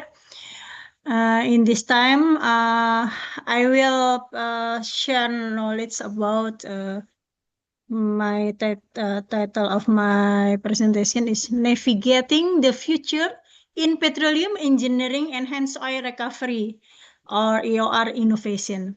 My name is Rini Setiati. I'm from Universitas Trisakti, Department of Petroleum Engineering, Faculty of Earth and Energy Technology. Let me now about the introduction. The EOR imperative, oil and natural gas remain vital, but the industry faces pressure to increase efficiency and sustainability. There is a role, strategic backbone to maximizing recovery from mature reservoir and designed to overcome limitation of primary or secondary recovery and potential to add a 10% to 20% or more to the recovery factor. Let me say about oil production and the scope of oil production engineering. Oil production goes through three processes. The one is primary recovery. Oil is produced naturally with reservoir pressure that is still strong enough to flow oil. Until some time, it can no longer produce because of reduced pressure. And the next is secondary recovery. Oil production is assisted by artificial energy, such as water injection or gas injection, because water and gas component already in the reservoir. This is until a certain time that the oil will stop producing. Nah, after secondary recovery, we have to produce using tertiary recovery, or we know the name of enhanced oil recovery. Now, the tertiary recovery or EOR method is an oil production technique by injecting fluid into the oil reservoir so that it changes its characteristic to make it more mobile, but doesn't damage the formation.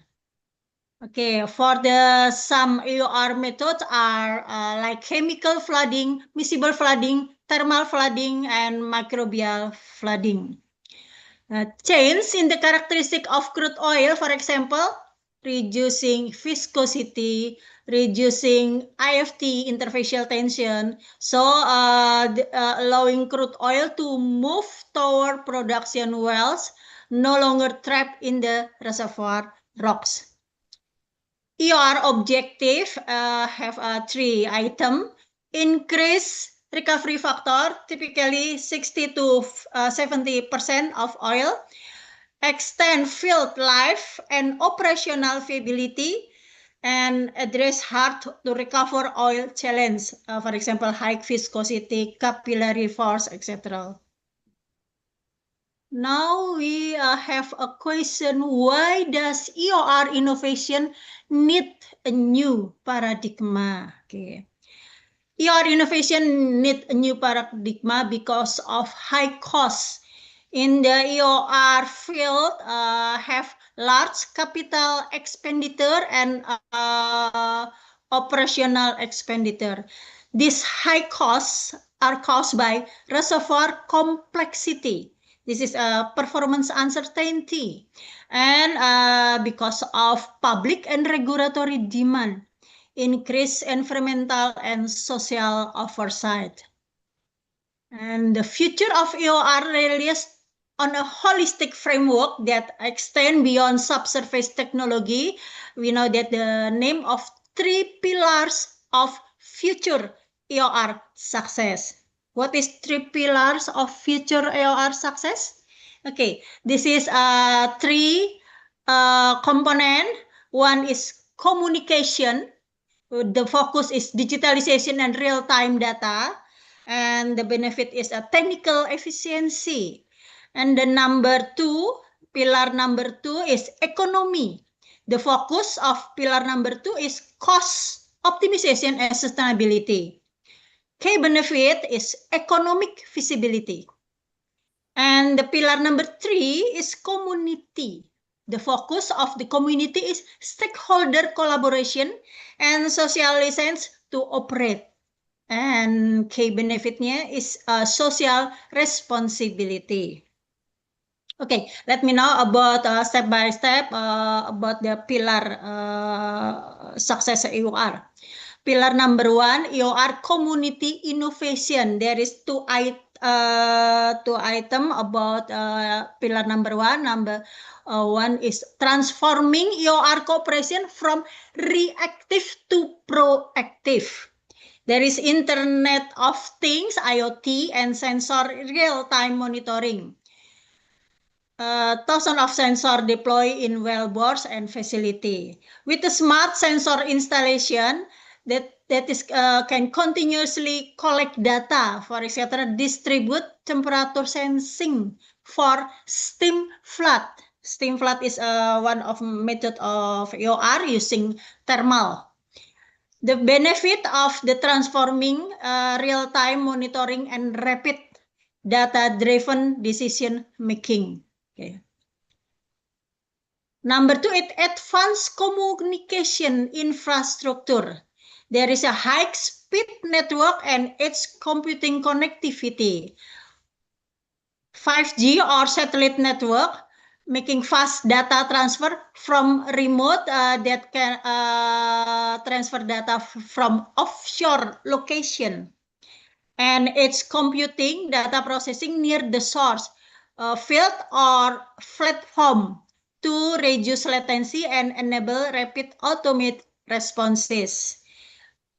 Using edge computing, we can minimize latency and we can enable instantaneous machine learning algorithm to detect anomaly or optimize injection rate automatically. And the peak of the pillar 1 communication, it is digital twins and integrated operation center. Using digital twins, it is a virtual representation of physical asset and EOR process. The function enable what if scenario simulation and dynamic modeling of reservoir behavior. And the benefit, we have real-time collaboration of multidisciplinary teams from geologists, reservoir or production engineering in a single virtual environment. The pillar number 2 is new economic of EOR. We must synergy between economic and sustainability because of EOR challenge high CapEx and high OPEX. The new approach demand agility and sustainability, cost optimization through digitalization, predictive maintenance using IA and IoT, and optimal chemical dosage. This is advanced analytic fine-tune for polymer or surfactant level dynamically, reducing waste and cost while maximize efficiency. Okay, for example, EOR and CCUS. EOR, this one of the sample, miscible flooding, we can use CO2 injection. CO2 EOR inherent function as revenue generating CCUS pathway.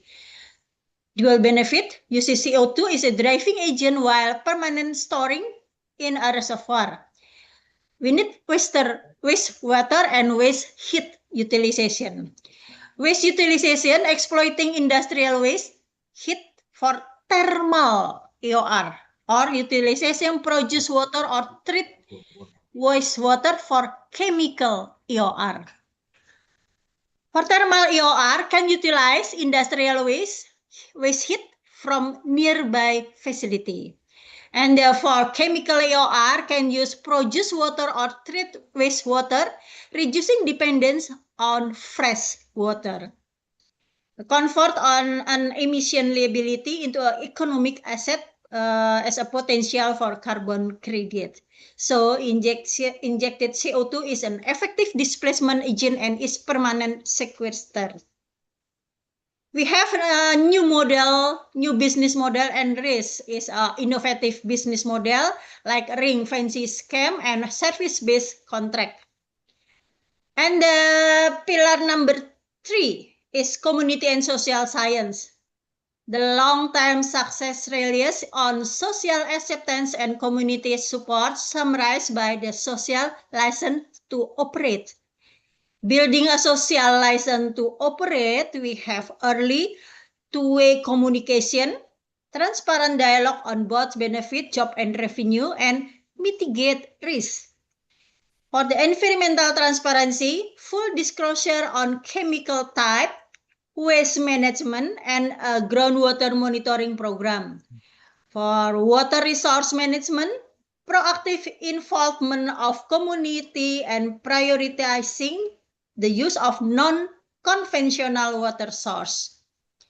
Okay, the key aspect of SLU in AOR, we have two items. Environmental risk transparency, two-way transparent communication about chemical EOR, waste management, and environmental monitoring program. And water resource management, community involved in water planning and prioritizing the use of unconventional water resource. Okay, the community development and knowledge. There is two item, community development and community development is a local value creation and strategic corporate social responsibility, or CSR.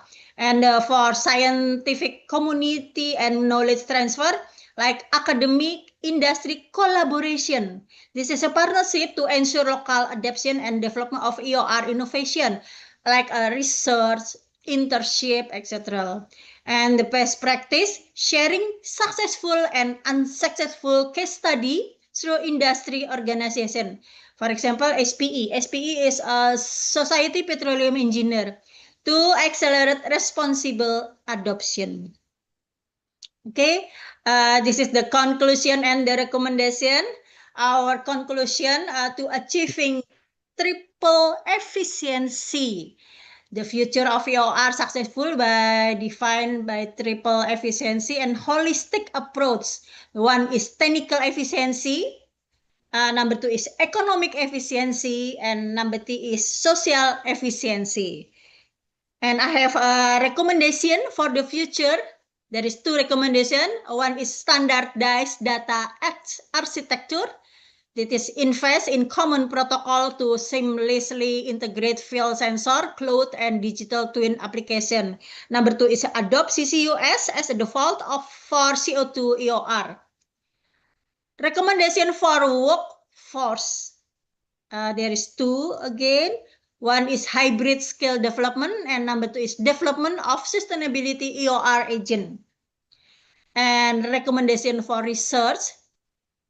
One is quantitative SLO modeling, develop metric and predictive model to assess a social license to operate level and its direct economic implication for project evaluation. And the number 2 is multi-pillar case study, focus on comprehensive study examining the simulation effect of communication, economic, and community factor on EOR success. Okay, this is my sharing knowledge about EOR successful. Thank you very much for your attention. I will back to your time, Mr. Moderator, Mr. Karim. Thank you. Dear Rini, thank you very much for your presentation. Is there any question from floor to Rini?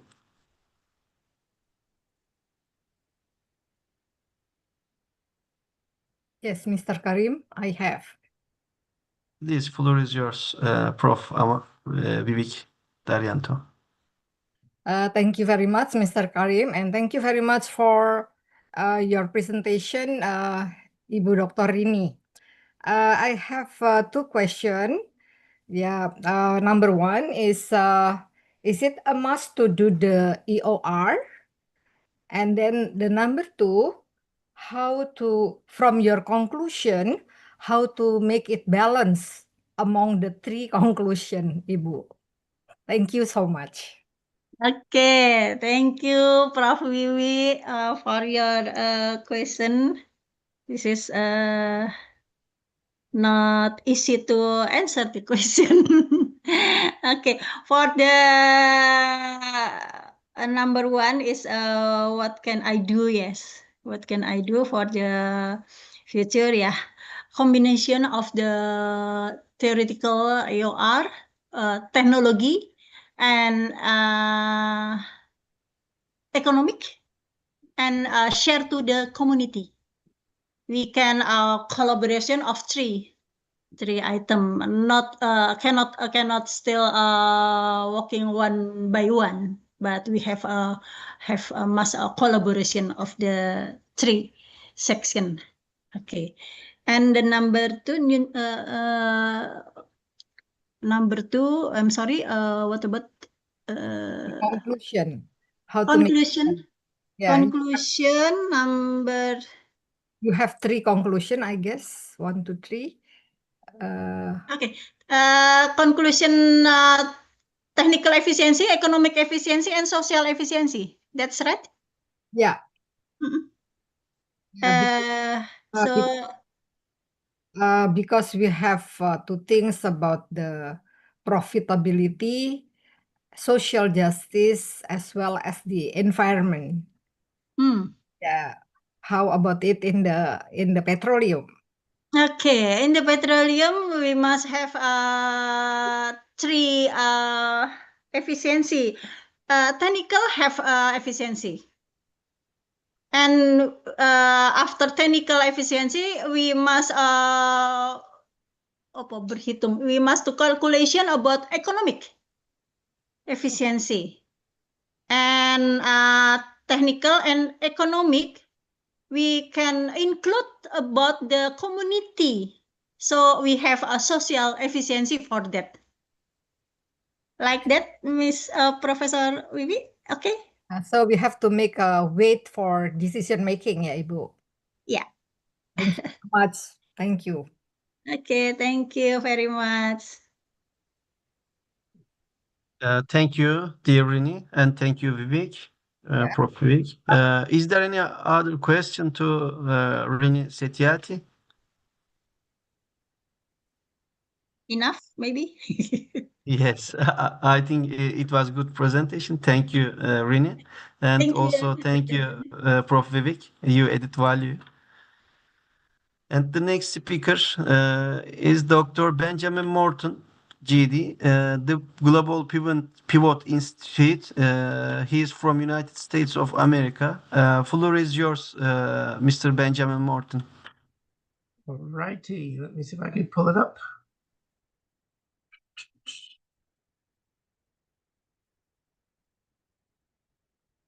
It's visible now. You are audible. Whenever you are ready, you can start your presentation. You actually can see it. For some reason, I cannot see it. Let me see something. Okay. Move the screen over here. And shared.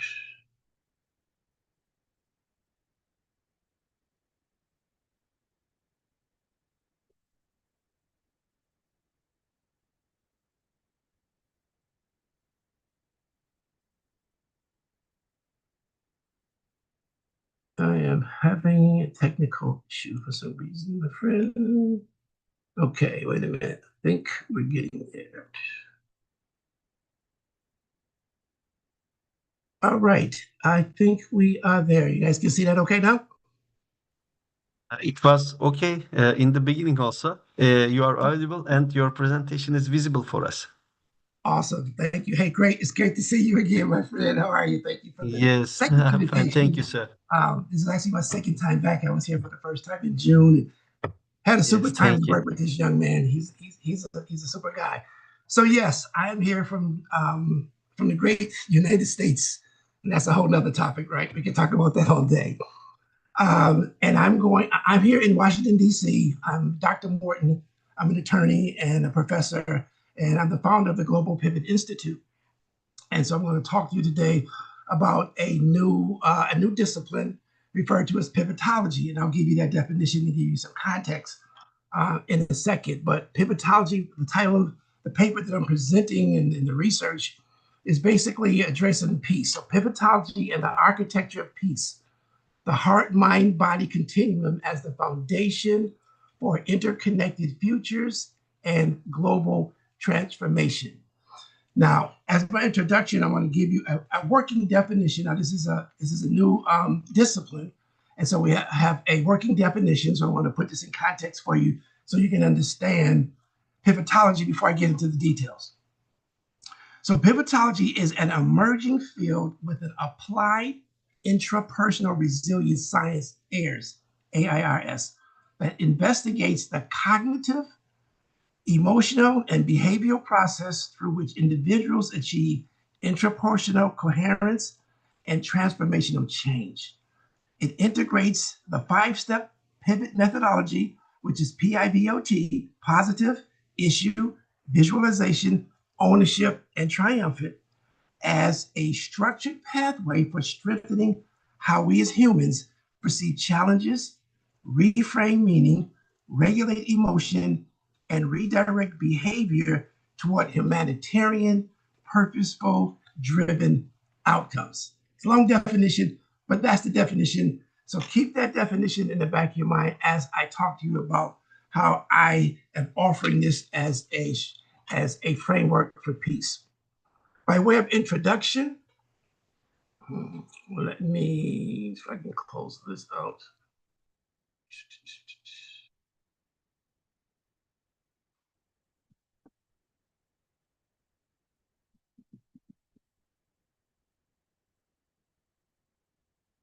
One second.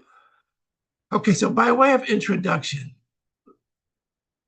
the global conflict landscape is vast, right? It's unstable and constantly shifting. Any attempt to catalog active wars will always be incomplete because conflict itself is fluid, definitions vary, reporting differs, and violence can ignite or disappear without warning. Now, ladies and gentlemen, colleagues, I speak to this not as a distant academic observer, but as one who has lived inside the machinery of conflict.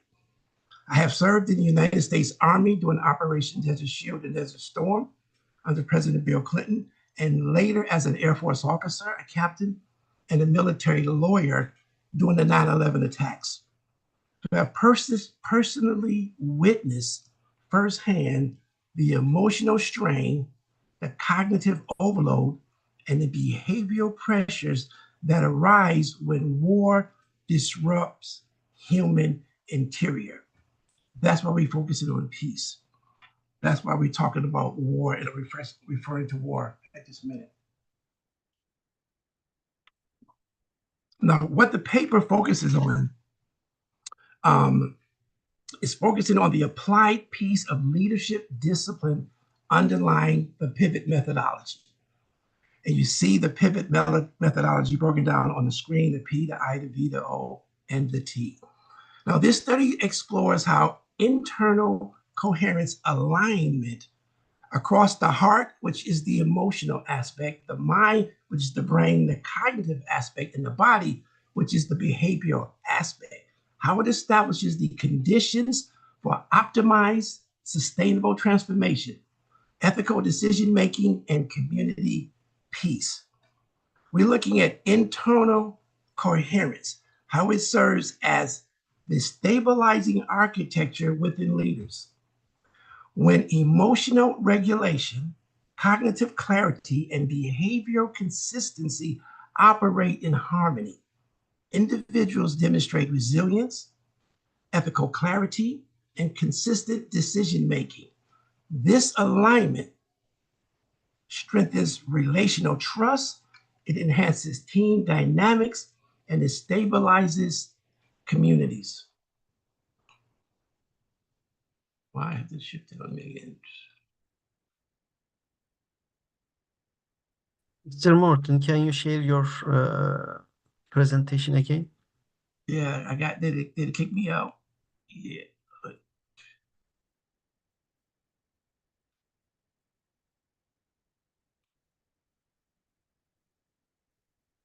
Why is it not sticky? Hold on.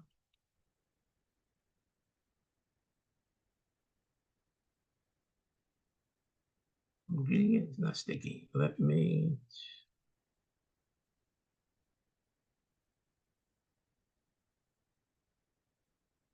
Okay, we're back. Yes, it's visible. Okay, excellent. Okay, so let's now, we've talked about what the paper in the study is going to cover. Let me share with you all some of the literature review. Now I have to close that.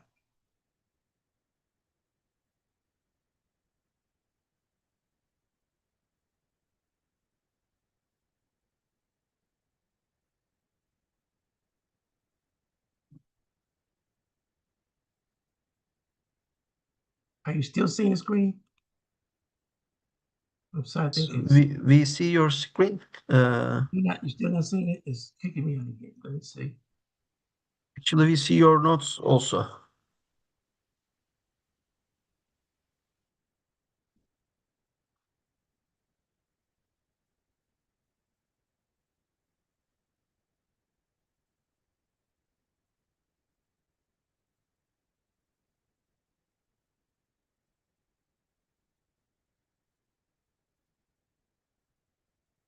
Okay, share.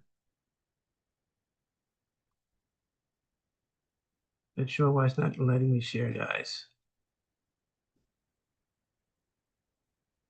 Ooh.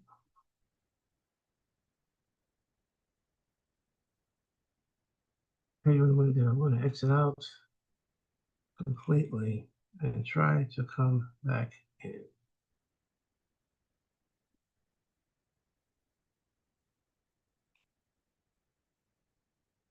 If you want, yes, it's best now. Okay, you're able to see it now? Yes, best. Okay, but I can't, it's not allowing me, for some reason, to see it as well. Yeah, I'm not sure why. So I'm out of it again. 1 second. If you want, if you share with me your presentation, I can also screen Hold up. share.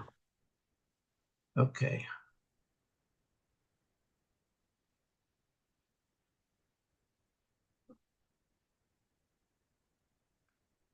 You got it now?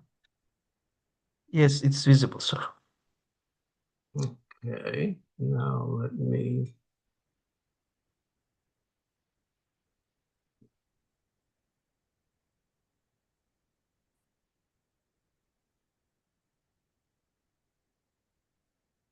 Okay, so we did cover the paper in the study.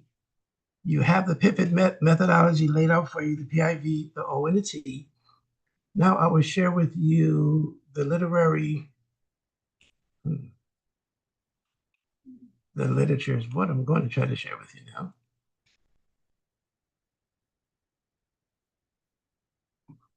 So, okay, so we're looking at research across psychology, leadership studies, and peace building consistently shows that sustainable transformation originates within us, the individual. Emotional intelligence improves self regulation, and ethical judgment. Cognitive science demonstrates that clarity of thought reduces reactive decision making, and behavioral studies confirm that aligned internal motivation leads to stable, pro-social action. Pivotology advances this body of literature. How? By offering an integrated intrapersonal coherence framework that unifies emotional, cognitive, and behavioral systems. This unified approach fills a critical gap in existing scholarship and provides a practical architecture for ethical leadership, conflict reduction, and sustainable transformation. Now, how is this done? We focus on three key elements: the heart, the mind, and the body, which we call the heart, mind, and body continuum. The heart, again, is emotional. The emotional coherence improves ethical reasoning, emotional regulation, and self-awareness, thereby reducing volatile responses. And then that connects to the mind. The mind is the cognitive aspect. The cognitive alignment from the heart to the mind sharpens our judgment. It increases our clarity. It enhances reasoning under stress, and it strengthens decision logic. And finally, element 3 is the body, behavior. Behavioral synchronization supports consistent follow-through, reliability, and stability, and values-driven action. So how do we summarize this pivotology? It unifies these three systems in a single applied intrapersonal model, bridging emotional, cognitive, and behavioral dynamics into one integrated continuum. Now, there's gaps in the current peace and leadership models, and I'll talk about those briefly. The modern leadership and peace-building frameworks contain structural limitations. First, it overemphasizes on cognition, which leads to underperformance during a crisis. And a war is nothing but crisis, right? I'm sure Professor Sokolov from Ukraine can speak to that much better than I can. But leadership training prioritizes right now analysis, strategy, and reasoning. But where it falls short, because during the crisis, when emotional pressures are at their highest, cognition alone tends to collapse. So without that emotional regulation from the heart and behavioral alignment, fear, defensiveness, and impulsivity will override our logic. Next, the emotional intelligence is inconsistently connected to decision structures. EI is treated today as a soft skill rather than a structural mechanism guiding ethical choices, conflict responses, or high-stakes decisions. Leaders understand emotional theory, but lack a pathway to apply it under pressure. And also, the behavioral tools lack a unifying philosophy integrating these three, integrating emotion, cognition, and action.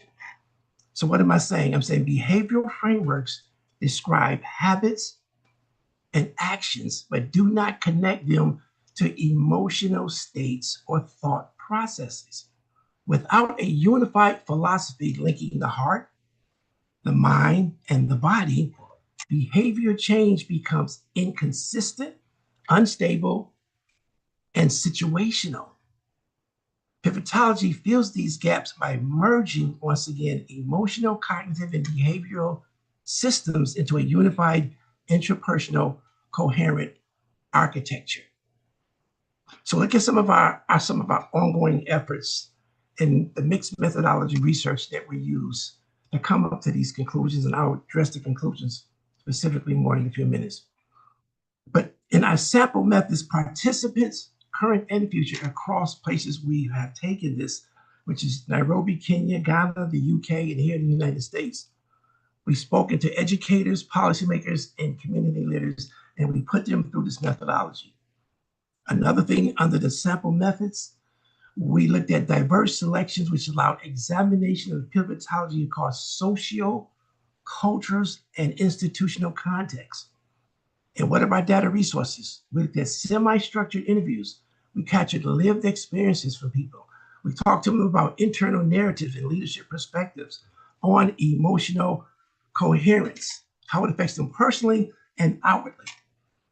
We looked at pre and post assessments. We're measuring emotional intelligence, ethical reasoning, resilience, and behavioral consistency.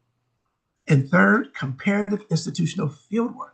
What do we do there? We're analyzing leadership environments, cultural variables, community structures, and government dynamics. These mixed method design has provided a multi-dimensional understanding of pivotology across all these global contexts. They recognized they had something in common. Now let's look at our findings. We have 3 critical findings, and I'll speak about them briefly and wrap this up in a brief discussion. We looked at one of our findings, the unified interpersonal coherence architecture. Here we looked at pivotology and how it developed a unified interpersonal coherence architecture. Again, integrating the heart, the mind, and the body into this single comprehensive leadership system. The alignment has shown to strengthen ethical judgment, emotional regulation, behavioral consistency, and long-term decision-making stability. Aligned emotional, cognitive, and behavioral systems produce 3 key things. Higher ethical clarity. Participants consistently distinguish between emotional impulses and principled ethical choices. Emotional regulation strengthens cognitive clarity. It enables value-based, humanitarian-favored decisions. It's not about me, it's about us, it's about you. It is other-centered and not self-centered. It looks to lower reactive decision making. We don't want to be in the state of reactive leadership. That's how we get into wars. That's how we lose the foundation of peace. So with this, we reduce emotional volatility because we're not making emotional decisions, and clearer cognitive framing of the issues. Participants, they paused, they assessed context, and they made intentional decisions instead of reacting impulsively, which gets us into war, which eliminates and reduces peace. Another thing we looked at is greater resilience under conflict. This was another finding. What do I mean by that? Emotional steadiness supported clearer thinking. Clearer thinking supported stable behavior. This synergy created a resilience feedback loop that enhanced stability under pressure. You're less likely to break peace and go to war. Finally, more consistent pro-social behavior was another finding. Participants in our cohorts demonstrated increased cooperation, empathy, fairness, and follow-through, this promoting trust and community well-being. Coherence does drive pro-social action. And finally, with this finding, I'll leave you with this. Coherence is not a concept, it is an applied architecture for sustainable personal and societal transformation. Finding 2. Finding 2, we looked under clearer self-defined future states. We found that participants articulated detailed, emotionally grounded visions of their future selves, which generally they don't find themselves in conflict or war. And if they do, they're trying to come up with a compromise to exit it with minimum collateral damage. 2, greater personal accountability is another finding. Ownership shifted from responsibility outward, blaming you for being in this situation, but increase the agency and self-correction. I own it, therefore I can correct it. It created, one about finding stronger follow-through. Participants executed actions with consistency. They required fewer required external prompts with someone telling them what to do, They were empowered to do what should have been done. So we combine the impact, we get clarity, we get agency, we get execution, and therefore we find ourselves at the T and pivot, which is transformation, which ultimately what we want to get our leaders in a place of transformation in hopes that finding that continuum will keep us out of wars. Visualization, the V in the pivot, establishes direction. Ownership establishes responsibility, the O. And follow through establishes sustainability.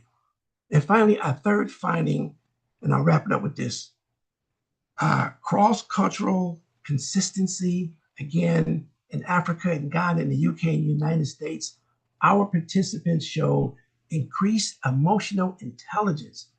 Our leaders, and we as leaders, really, truly need emotional intelligence. It showed improved ethical reasoning because you're looking inward. Is this right? Is this about me? Is it about humanity? Is it about money? Is it about power? Ethical reasoning doesn't exist without emotional intelligence. It strengthens resilience. We fight through things. We deal with things. We manage things. We make it through. If we can have that continuum in our lives, parallel transformation narratives. The pivotology demonstrates this cultural adaptability and universal relevance. So here's our core conclusions. Sustainable transformation begins within you and me, the individual. Internal alignment produces external peace. If I'm not in peace internally, how am I going to work for a company, serve a government in a peaceful manner? So that internal alignment produces external peace, intrapersonal and interpersonal, as well as institutional. Pivotology provides a structured pathway for converting this internal coherence that we're talking about into societal stability, which again, we're talking about minimizing wars, and when we do have them, minimizing the collateral damage from them. Institutional benefit, when leaders cultivate emotional, cognitive, and behavior alignment, there is institutional benefit.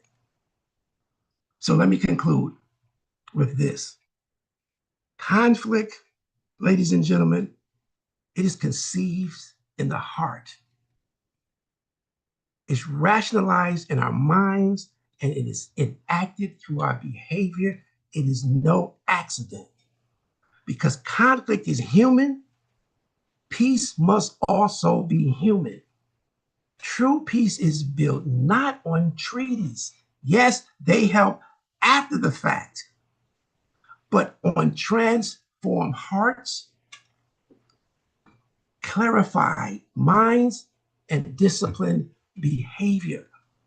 So here's a recommendation. You integrate pivotology into leadership development programs. We're doing it all over the world.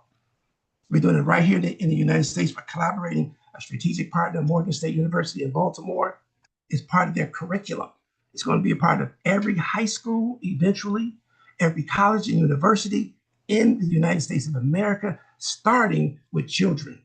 Because children, at least here in our country, are facing all types of stress and pressure and suicidal and homicidal ideations. We must work with the children now. So we're integrating into leadership development programs using emotional intelligence, ethics, resilience assessment for our baseline measurement. We apply the pivot methodology, the 5 steps, to all decision-making structures at all levels, however small the issue, however difficult the crisis, because I believe if you address an issue like it's a crisis before it becomes a crisis, it never becomes a crisis. So we want to address these things at all levels. And we should launch, what we're working on now is launching peace through coherence initiatives in schools, universities, and organizations. So I'll leave you with this, ladies and gentlemen. My closing argument as an attorney. Peace is not simply the absence of war, and I heard several of my colleagues state that. Peace is the mastery of the human interior before we get to the exterior. Wars do not begin on battlefields. They begin in the human heart where fear is conceived, and anger and hatred. In the human mind where justification then takes shape. And through human behavior where actions now manifest in the loss of lives, in the destruction of property. So I ask you, and I submit this, if conflict is human, peace must be human. And pivotology builds, again, that architecture for that peace. My prayers and my thoughts to everyone who's facing war and destruction. I thank you for this opportunity to share this. Reach out. We're willing to sit down and talk. We're talking and helping people that are going through mental health issues because of war. You can imagine Ukraine. You can imagine the Gaza Strip. You can imagine what's happening even here in the United States. So we're reaching out and we're offering this methodology across the world, and it's been received well on a international stage. So we're always looking for strategic partners because we're about the bigger picture, right? The humanitarian approach. It's not about me, it's about us. So I thank you all very much. Thank you very much for your great presentation, Mr. Benjamin Morton, the Global Pivot Institute from United States of America. I apologize for all the disruptions. We got through it. No problem, no problem. Thank you very much, sir. Is there any question to Mr. Benjamin Morton? Actually, he has own company, the Global Pivot Institute. He's a lawyer. He's NBA basketball player in the Yes. past. 100 years ago. Yes. Is there any question about his presentation to him?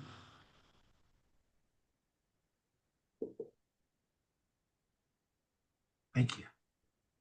I think everything well understood. Everyone knows your email address, so maybe they can contact via email. Thank you very much for your presentation, Mr. Benjamin Morton. Thank you again, my friend. And with this presentation, we've successfully finished the keynote speaker session. We listened in this session Devi Puspaina, Andrea Mostert, Siam El Kafafi, Hernan Gilforleo, Carles Agusti Hernandez, Rini Setiati, and finally Benjamin Morton. Thank you all speakers and also all listeners. We successfully finished the keynote speaker session. And the next session is Research Methods Workshop. Mr. Ray Tai from Payap University, Thailand, will give a lecture about research methods workshop, and the title will be Different Types of Literature Reviews, Features, Comparisons, Strengths, Weakness, and Recommendations. Floor is yours, Mr. Ray Tai.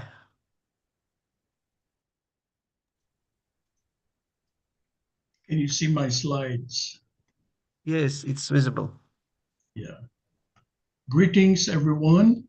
My presentation today is on the different types of literature review and why it's important to know the different types, including their strengths, weaknesses, and recommendations on which ones to use.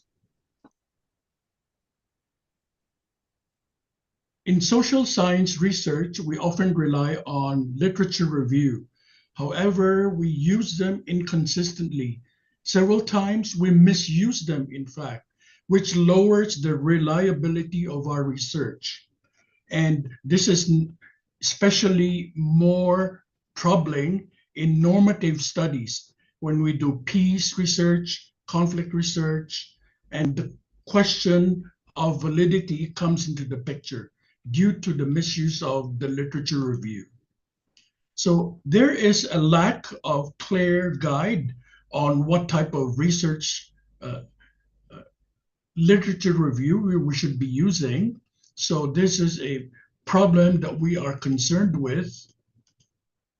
And right now, we can see that many researchers, in fact, just dump keywords, technical terms, and just fill up some space with no rhyme or reason. They just write something and they call it literature review. This is a grave error. So many researchers, in fact, don't know what type of literature review they are dealing with. And many new, young, up and coming researchers don't know which type of literature review should they use. If they know there are different types at all. So here, a lot of the literature that we see, which I have consulted, are oriented to the health sciences, such as nursing, primarily, and also to library science. But researchers themselves in the social sciences kind of get confused on which one to write.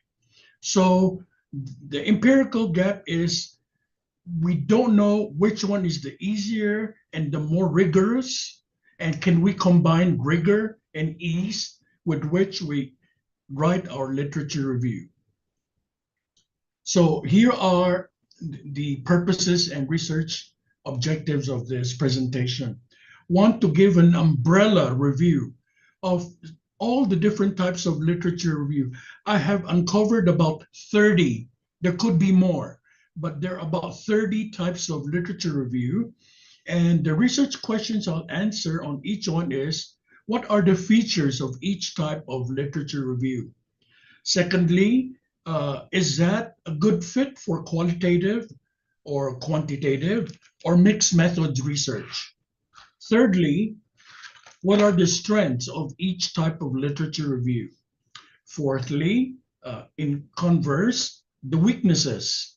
And last but not least, what are the recommendations for the use of each type of literature review? Again, this is a session on research methodology, so bear with me, this is a little bit technical. The significance of this presentation is to provide researchers some transparent methods on how to select which literature review to use. And this is applicable to different social sciences.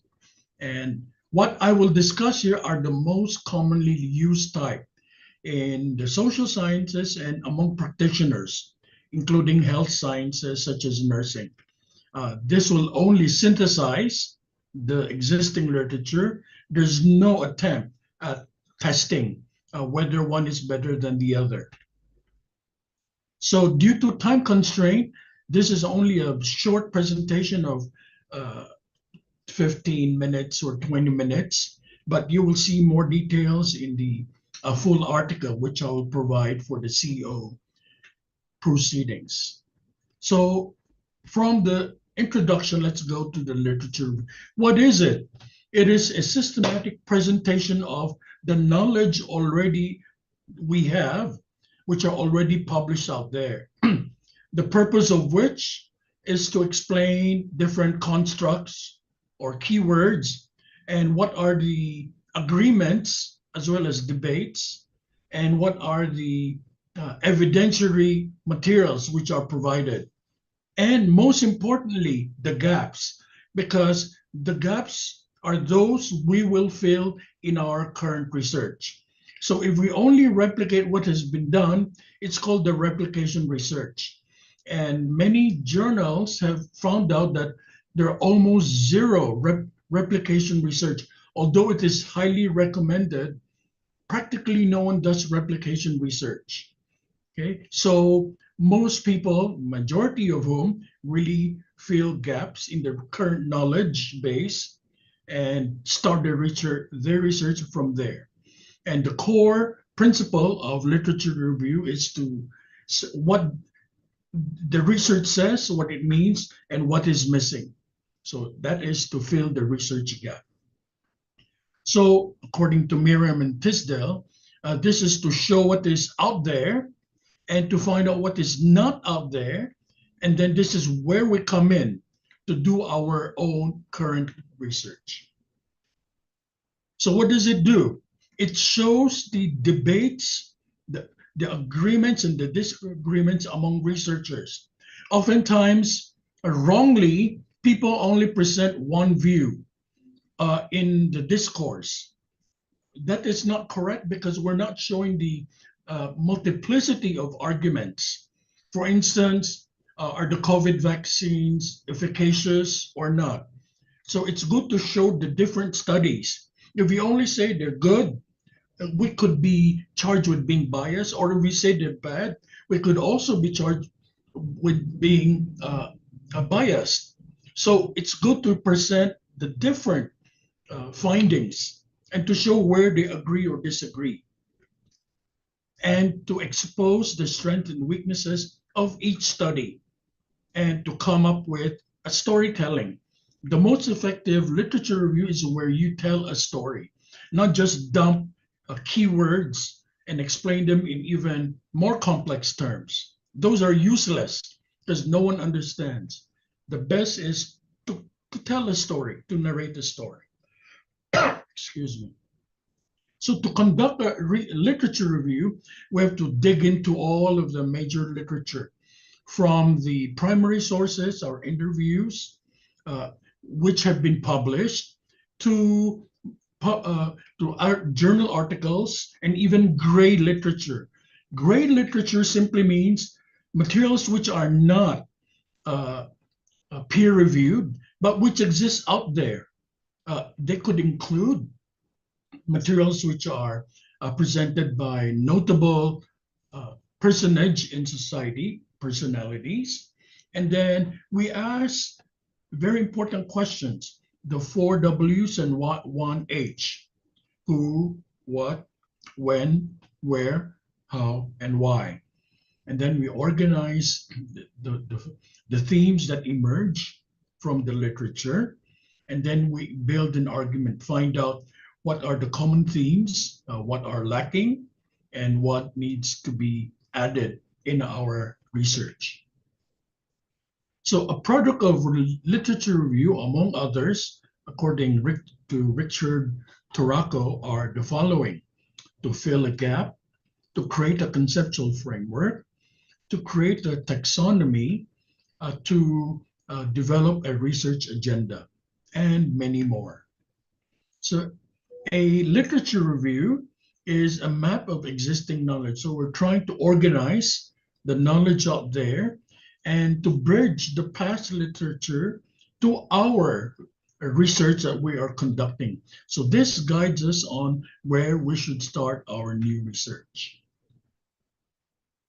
Here are some of the studies would have provided a list of the different literature review. So gaps exist in the literature about literature review because mostly they deal with the health sciences and library science. So little guide is given to social scientists who want to use literature review. What should be used for which purpose, for which field, such as in anthropology or history or economics or business. So there's no guidance on how to match which literature review type should be used for which type of research. And there's a need for simplified decision-making framework, which is accessible to the general public who are conducting research. Methodology. This presentation is based on an umbrella literature review, and it is pragmatic in the sense that it's not say which one is better or worse, rather which one is more useful for which purpose of research. For instance, are you doing qualitative or quantitative, or are you doing normative research, or is the research relying on mixing both qualitative and quantitative? So it's pragmatist in its philosophy. But the research design of this paper presentation is qualitative. It shows the plethora of literature review available out there. It is inductive in the sense that I collected data from different books and reading materials and find out what exists out there. And it's deductive in the sense that I compare and contrast each one based on my research questions, strengths, weaknesses, the features, and recommendation. For data collection, I use methodology, textbooks, and reading materials to search for materials about the topic. And for data analysis, I resorted to thematic coding and coming up with the different types of research literature review. So for the findings, first, in the analysis, there are over 30 types of literature review, namely the following. Narrative is the most common.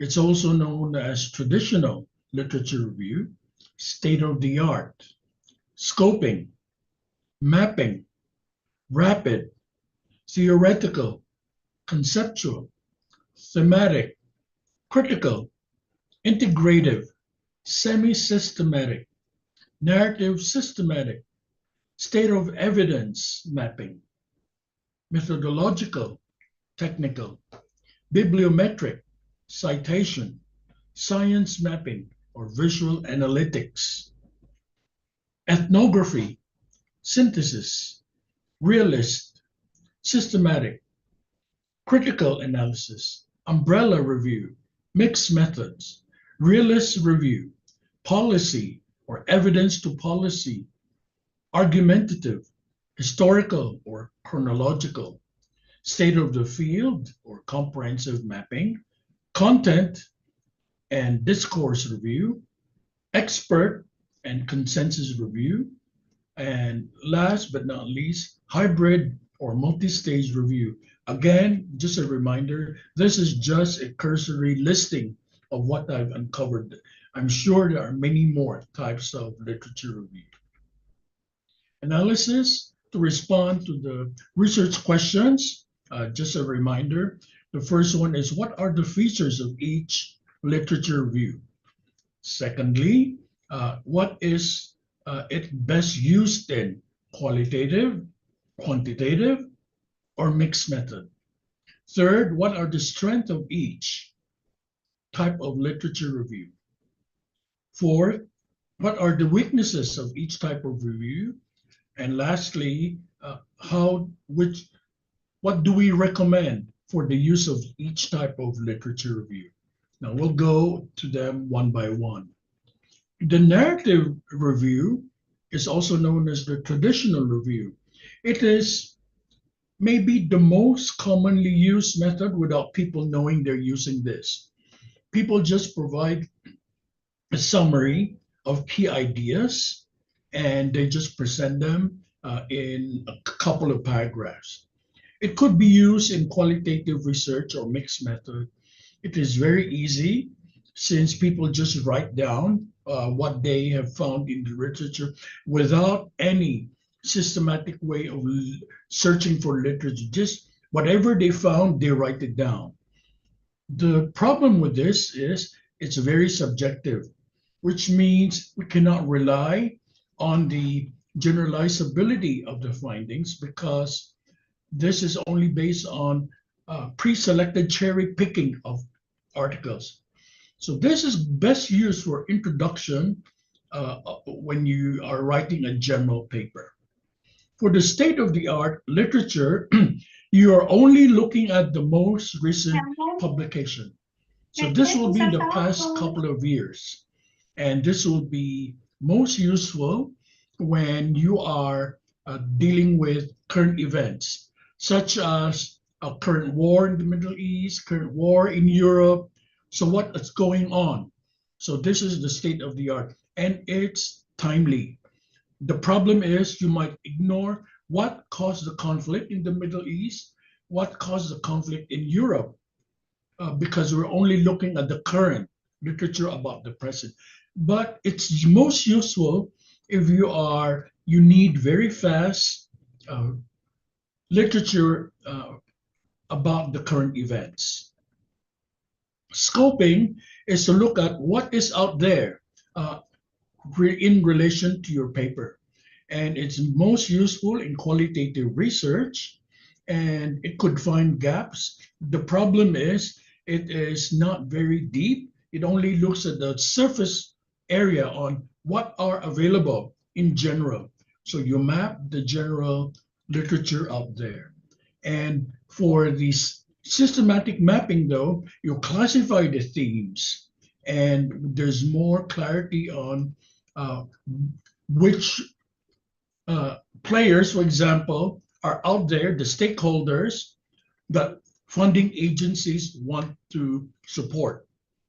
So if you look at conflict, for example, we had story of the Maori, Australia, New Zealand. So we'll see who are affected, and the funding agency would want to support the people who need to be empowered. So this will be a very good way to provide the funding agency a mapping literature review.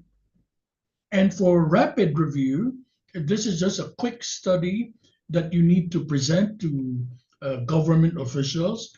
It lacks depth, and there's a lot of biases. However, it could be used for emergency. For example, if there's flood or earthquake, what should the government do? So this is the most useful material. Another very common literature review used currently is the theoretical and conceptual review. In the theoretical review, you come up with the existing literature already. So you tell us what are the literature theory which are dominantly being used. For example, Maslow, people use that a lot. And then you could say, this is currently the state of the literature. And then you say, but that's not sufficient. You want to include functional theory. So you combine the two and you come up with your theoretical review. Conceptual review is different in the sense that it breaks down the elements of a theory or of your research by looking at each keyword separately, and then at the end of which you combine them together and you come up with what is known as a conceptual framework. So this is mostly based on deductive idea of what's out there. So it's based on text instead of the social reality. And then you have the critical review. This is most useful when you're doing conflict research, peace research, and decolonial research, okay? Anti-globalization, for example, because you don't accept things as they are. You question power. So you don't assume globalization is a good thing, but you ask, why is there globalization to begin with? Or why is there war that's going on in the Middle East or in Europe or between the US and the rest of the world? So you question the ideology behind it. So the great advantage is you expose the ideology, but the weakness is it's highly interpretive, which means there's wiggle room for you to make your own judgment, which may be out of hand, which may be uncalled for. But it's good for decolonial research or peace and conflict research. Integrative research is putting everything together. You don't just list 1, 2, 3, 4, but come up with a framework. For example, you find out that, oh, I realized that there are 3 types of human resource development. One is conservative, it's performance-based only. 2, it's liberal. Your employees are given the room for professional development. And 3, where's the justice, which means the empowerment of the employees to have a voice in the decision making. So you come up with a big framework out of the literature that you read. So this is good in the sense that you organize the literature out there, you formulate them into left, right, center, whatever, and it could be used for the organizational development. But the problem is it demands a lot of thinking, and it might be too spread out. For semi-systematic, it's just a mini version of it, less stringent. State of the art, you're looking at two things, storytelling, but then you must have a systematic way by which you collect data. We will see a systematic simply means like you tell us what are the keywords, where you look at the keywords, what are the search engines, and then what are the words which are included and excluded, and why certain documents are excluded from your study. For methodological review, you're looking at how, for example, let me use the example again of the COVID. How did they study the efficacy of the vaccines? Let's say Pfizer did it this way, and then Moderna did it another way, Johnson & Johnson did it another way. So you want to look at what are the methodologies they use. And then from there, you look at the strengths and weaknesses, and then to find out where do we go from there. We will create new methods, perhaps, a better, improved method to conduct research to test the efficacy of the vaccine. And then let me jump to some. Okay, for science mapping, you usually want to have visualization. This is more important for visual learners. You must have certain tools, like mind mapping tools that show you the relationship of clusters of ideas or of relationship of different drugs and effects of drugs, meaning medicine. And so this is very visually inclined using the tools, quantitative tools. In ethnographic review, you're looking at different studies, for example, of let's say African American immigrants in the US, Asian American immigrants in the US, Latino, Latina, Latinx immigrants in the US, and how they feel about the experiences. And you put them together. So you're building a theory of people of color in Latin America, for example, in the US, people of color. But then you will come up with a bigger theory of people of color. What are their experiences as people of color immigrants? So that would be the way you will use it. The realist approach is you use it with the United Nations with the Disarmament, Demobilization, and Reintegration Program, DDR, and peace building. You look at the context, what mechanisms are available. You need experts to come in, and the outcomes would be the disarming of, let's say, the rebel groups, and then demobilization. They will now become civilians, and they will have livelihood opportunities in society. So this is application, especially with the United Nations. And then umbrella is a review of reviews. So this is a shortcut to get a big picture because you're already reviewing what's already out there. Okay. And mixed method, you're looking at qualitative and quantitative findings and looking at the usefulness of both of them.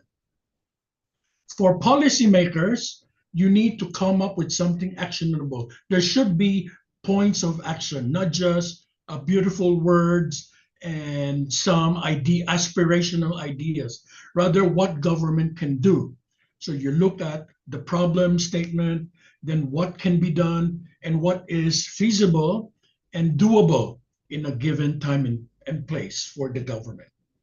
Argumentative is more for you want to take side, like, do you want to continue to have lobbyists in Congress?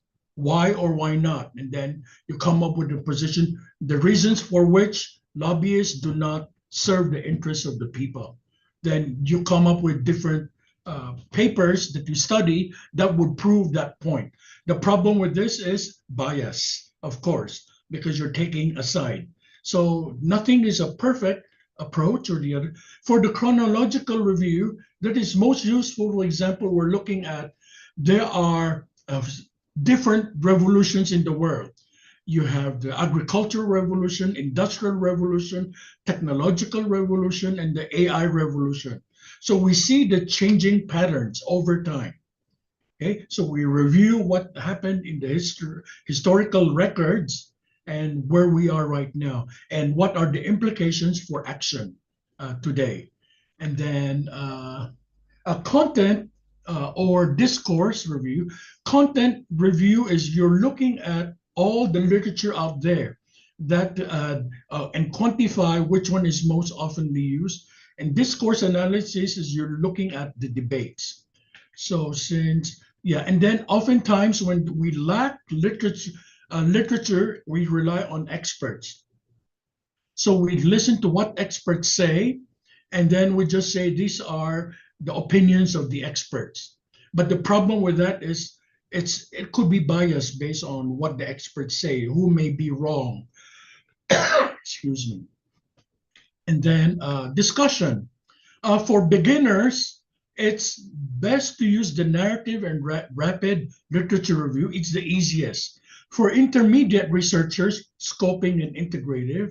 For experts, systematic and analysis is the best. For normative social sciences, critical literature review and integrative literature review are the best. And in relation to the literature, there's no best type. They're only best fit literature review for your research questions. And unexpected findings are overlap. And taxonomy is always evolving.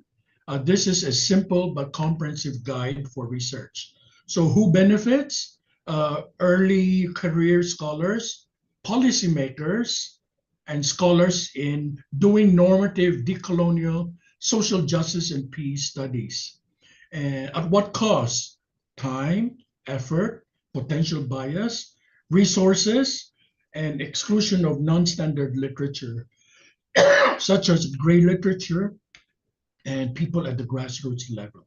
So in summary, there are different types of literature review which could benefit different audiences: beginners, people who need strong evidence, a mixed method, and there are trade-offs. So for beginner, you want to use scoping or mapping. For quantitative, systematic would be great. For normative research, critical research, literature review would be good. In conclusion, a clear typology and disciplined review type choice strengthen social science research rigor, support transparency, and enhance the capacity of scholars for effective policy. Thank you. Thank you very much, Mr. Raitai, for your great presentation and for your session, research method workshop. Is there any question from floor to Mr. Raitai?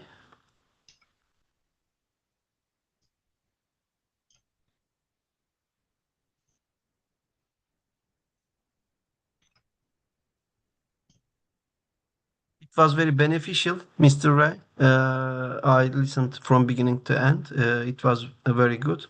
Thank you very much for your presentation. Thank you very much. You are welcome, sir. Thank you. And with this research method workshop, we finished the opening sessions, and then we will start normal presentations. We will start with the session 1. Before that, I want to finish the recording, and we will start it again. Thank you very much, Mr. Raitai. Thank you.